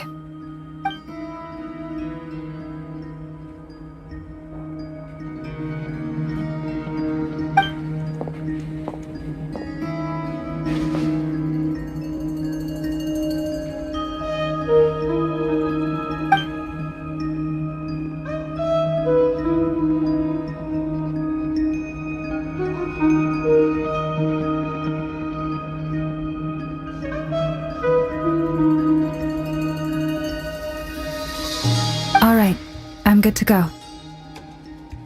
All set over here too.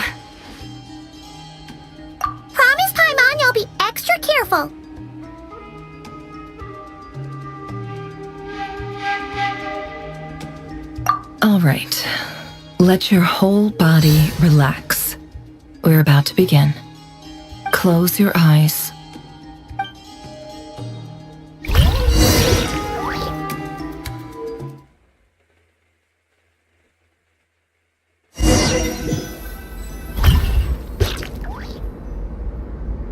Phew. Could this be his office?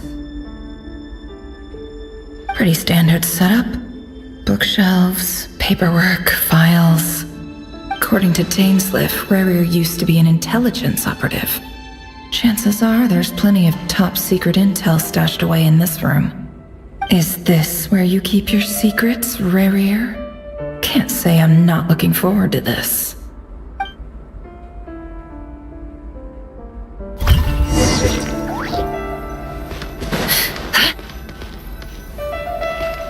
He looks even gloomier than last time. I wonder what's changed.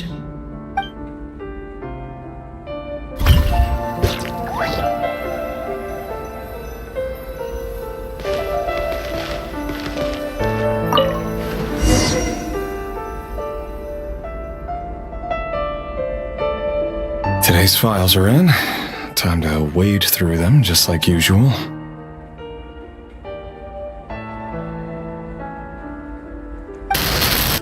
Male, 51. Occupation, cook. Confirmed Crimson Moon descendant. Has maintained frequent contact with other descendants over the past year. Poses a threat to the dynasty. Neutralized.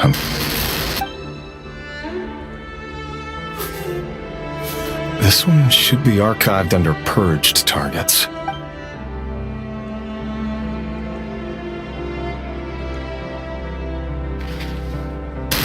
Female, 23. Occupation, office clerk. Confirmed Crimson Moon descendant. Has maintained frequent contact with other descendants over the past year. Poses a threat to the dynasty. Neutralized. Another one for purged targets.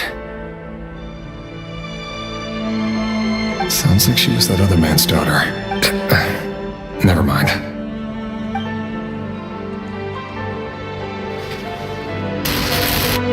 Male, 40. Occupation, teacher. Confirmed Crimson Moon descendant. Has been observed making contact with other descendants during the past year. Poses a threat to the dynasty. Neutralized.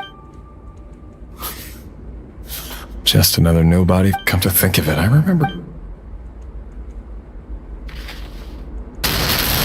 Female, 16. Neutralized. Filed. I have no recollection of it. Female, 13. Neutralized and...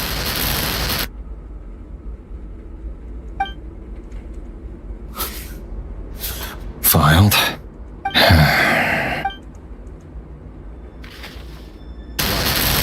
Male, neutralized.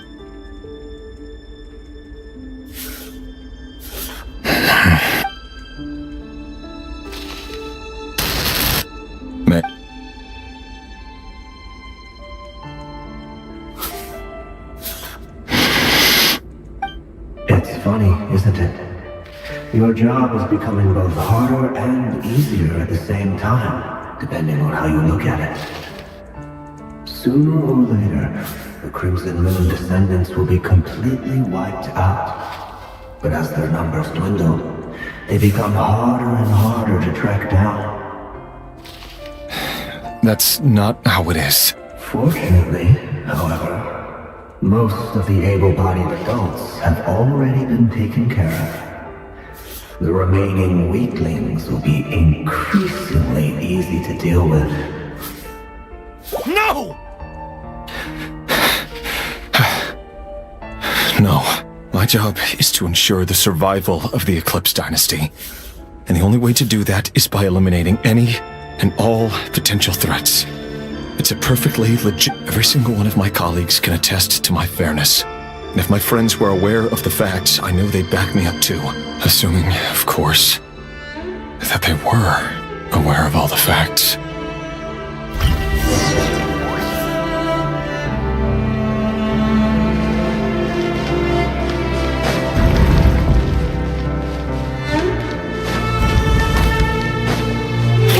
truth.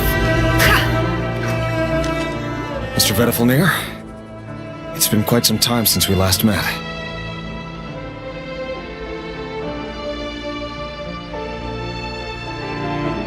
Rerir, I trust you're here because you have something important to discuss. Forgive me.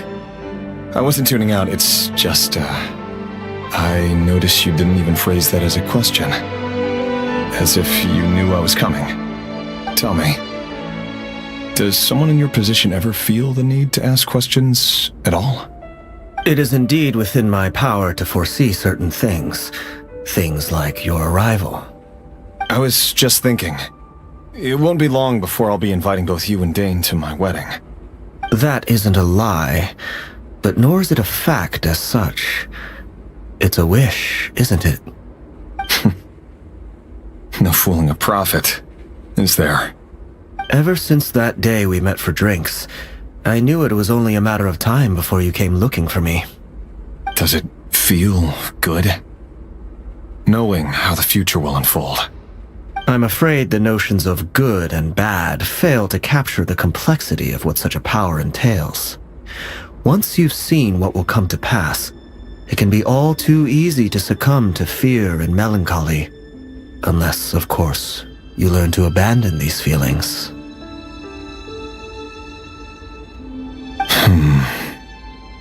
You fear my silence, and long to hear the words I left unspoken that day. That's right. You must have noticed my reluctance to broach the subject, and the reason is simple. Because the truth could never have lived up to your hopes. For both our sakes, such words are better left unsaid. The burden of prophecy was never meant for your shoulders. So who exactly do you deem worthy to hear your prophecies? None but our exalted king? Or rather, our king as he once was. You're closer to his majesty than I am. You must know better than anyone how much he's changed. You say that as though it is to my benefit. Yet precisely because of that, I dare not speak rashly. A king can turn out to be the most virtuous of rulers, or a tyrant more terrible than the most vicious of dragons. You are so wise and far-sighted, yet still you would have me live in fear of the unknown? You make a fair point. Especially given my silence alone was all it took to send you spiraling downwards. Very well then. Let me offer you some advice. And I say this not as a prophet or a visionary, but simply as the brother of your friend. For many reasons, there is very little chance of your marriage ending in happiness. If happiness is what you seek, you should find another fiancé.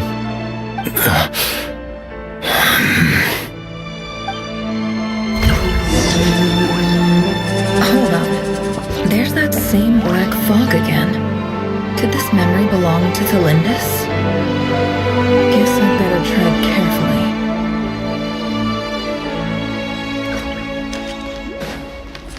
No more lies.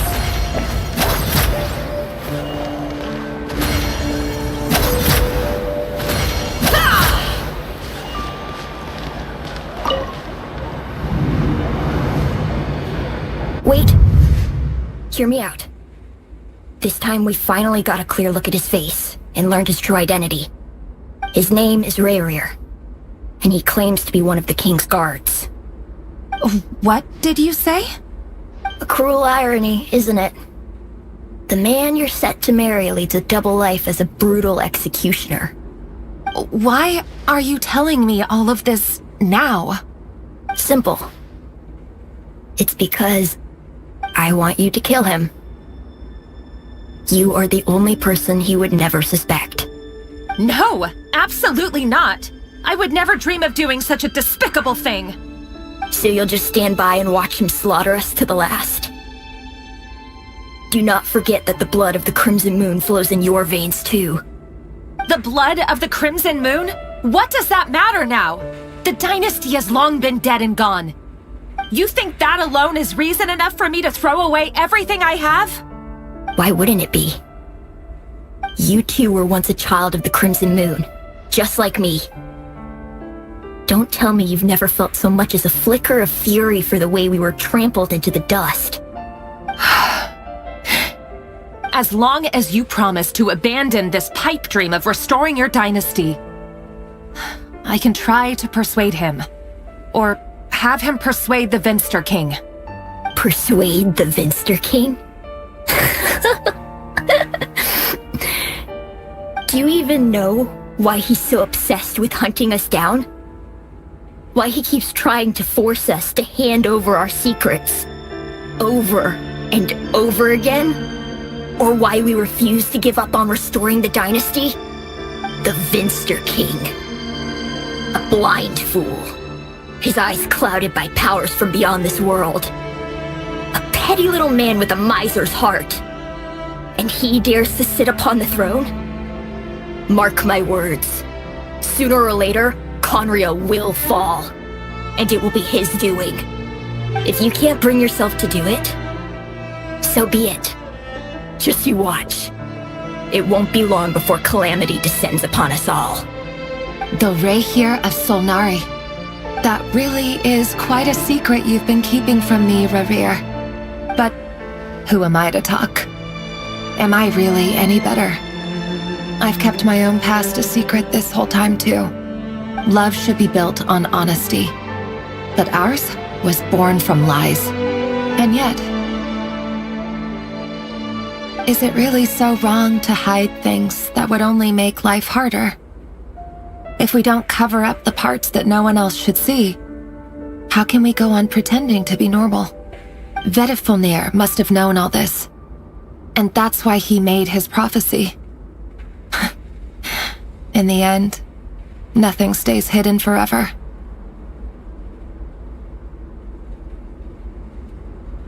But I won't just sit by and watch this disaster unfold.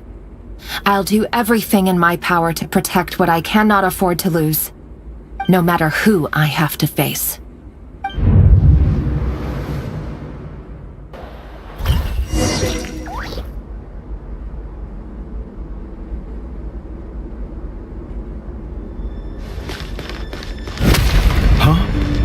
Was that Rerir who just walked past the window? Doesn't it give you the chills that he still takes the same road to work every day? As if nothing ever happened. Those people at the deli. Enough already. They're clearly pretty taken by their own disguises, so just smile and play along. Pull the rug from under beasts like that, you risk having your throat torn out. Deli? Oh.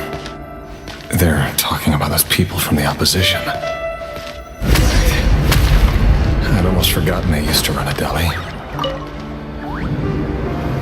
But surely you can see he's not the man he pretends to be. So many have died already, and they say that the king's madness grows with each passing day. We're not going to survive this, are we? But why does it have to be this way? Do we really deserve to die just because of the blood that runs through our veins? Felindis, are you even listening? Sorry, Freether. My mind was off wandering. I heard you, though. You're talking about what Rerir said. He's just following the king's orders. He's a secret agent, and it's his job to hunt down rebels and dissidents. By the time you first met him, he'd already taken lives. Maybe he was using you from the very beginning. No. Rerir has no idea I have anything to do with the Crimson Moon.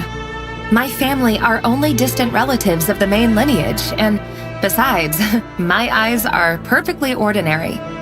Truth be told, apart from my teacher, pretty much no one knows I have any connection to any of it. It's been a long time since my family severed ties. But as Orlog said, who could possibly talk sense into that raving lunatic of a king? No one! I'll work something out. Trust me, I'm with you all. But for now, you need to keep yourselves hidden. Don't let anyone find you, anyone at all. Don't forget that Rerir is an Eclipse operative. You need to be extra careful when he's around. And when I am too.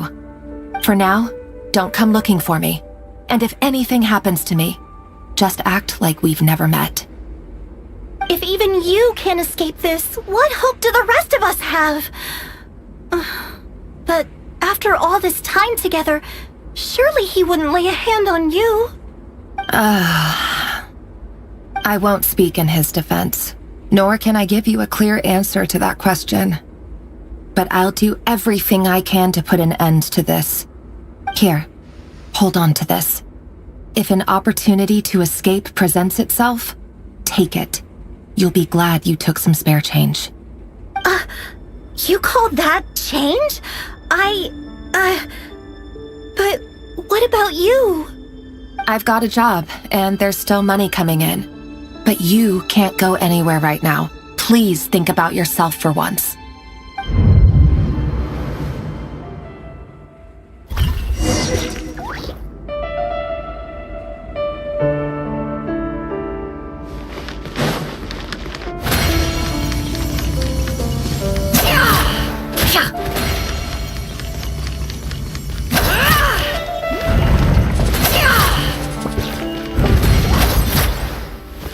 Can't hide the truth.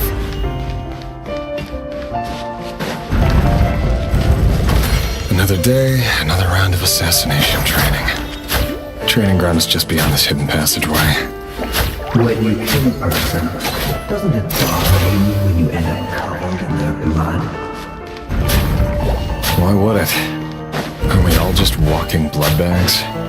But not everyone is accustomed to hunting down others like prey. Make sure you have a firm grip on the handle. Then choose your angle well.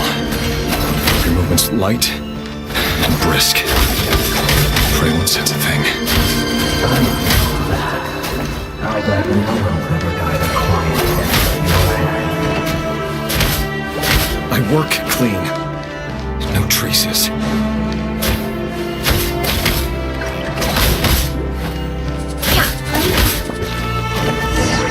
That doesn't make it over or down. The king just happens to need you in power. Or someday he doesn't. That won't happen.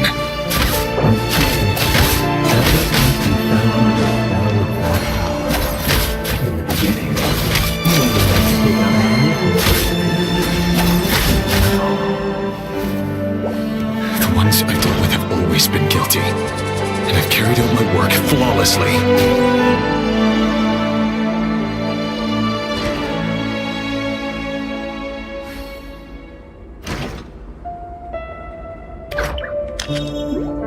No more lies.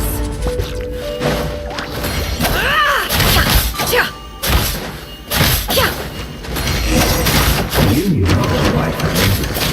You proposed to you. Was it because you didn't trust me? Or something else?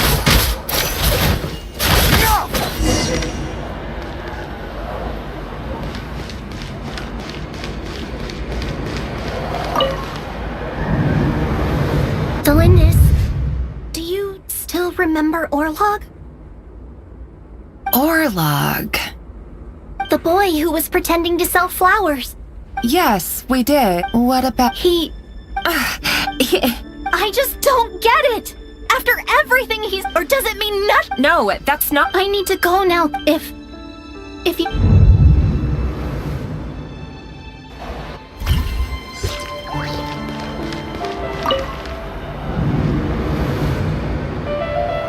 Author, Thelindis. Over the course of this week, all subjects of observation, no progress, things are getting worse, but if all this research comes to... But could he No.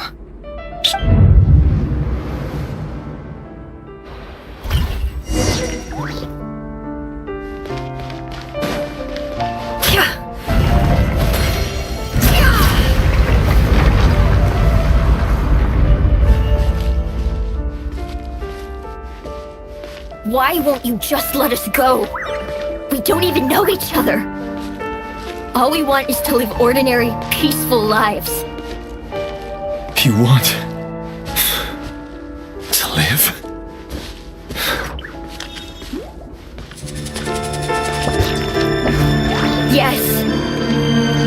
just want to go on living. Is that really such an unforgivable crime?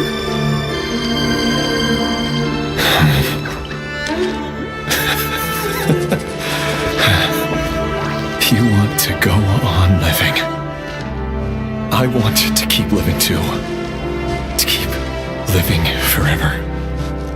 That's why I have no choice but to continue on the path I'm on. If only some savior would suddenly swoop down and change the way the world is. Too bad that's not going to happen. Imagine that.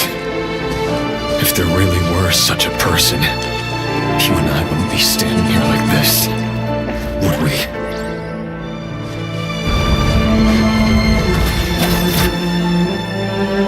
Today's files are in. No, I don't get tired of it. It's my job. And not only am I lucky to have it, I'm good at it too.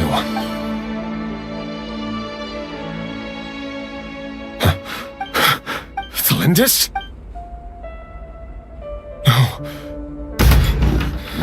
No. Why? But you bear no mark of the crimson. How could you possibly have anything to do with them? A diluted bloodline. What a fool. Mansul. Today it's No. This cannot go on. This is where it...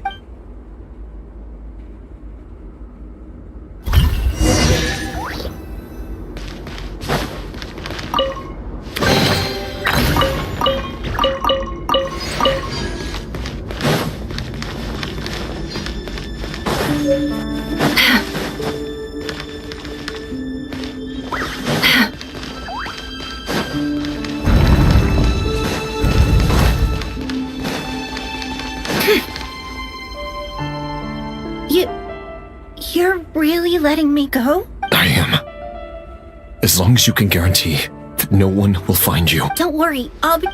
But if you let me go, you won't be...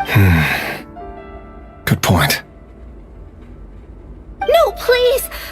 I just want to see the... Go on. Yes.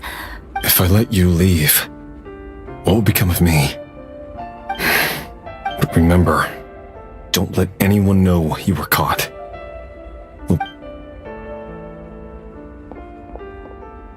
Even shadows in the dark must live by a code. But you can't save everyone. You've been whispering. I only say this because you long for an answer to your problems. Let her go, Rerir, or you risk losing everything. I will not abandon Thelindis. Then you'll need a little more vigilance and a lot more power. The world is changing, Rerir. Keep your eyes peeled for your moment of opportunity. That voice used to be so unclear. But now he won't tell me how to... Tell me then! What will this moment and... So, the king's obsession with abyssal power left the future of and it looks like this... It almost defies belief. And why does Vedderfanir, Daneslif's older brother, keep talking in Rerir's head? The human mind is like a vast desert of shifting sands. When you follow the time for something, we've been inside. There's already enough clues on the board to start reading between the lines. And now, we can finally begin to put the pieces together. Once we've built up a cognitive profile, we just need to cross-check the logic behind his actions. And then we'll be able to take a sneak peek at whatever it is that...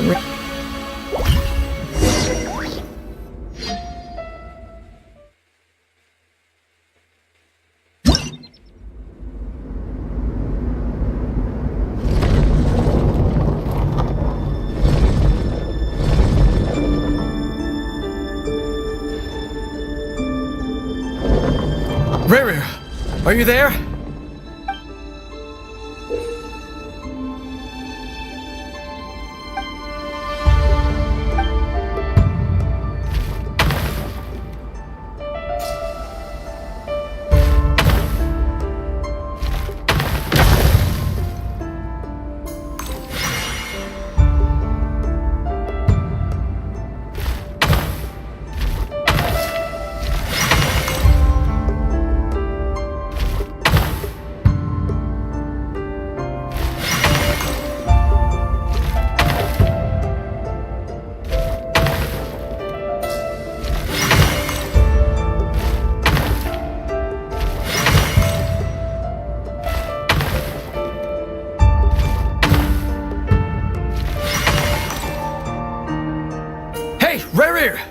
come out, it's urgent! Dane? Quick, come with me. I'll explain it. Okay. I'll come. All right then, but... I've never seen Dane so worked up before.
Ad Astra Abyss.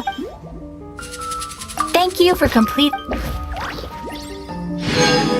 Ad Astra Abyss.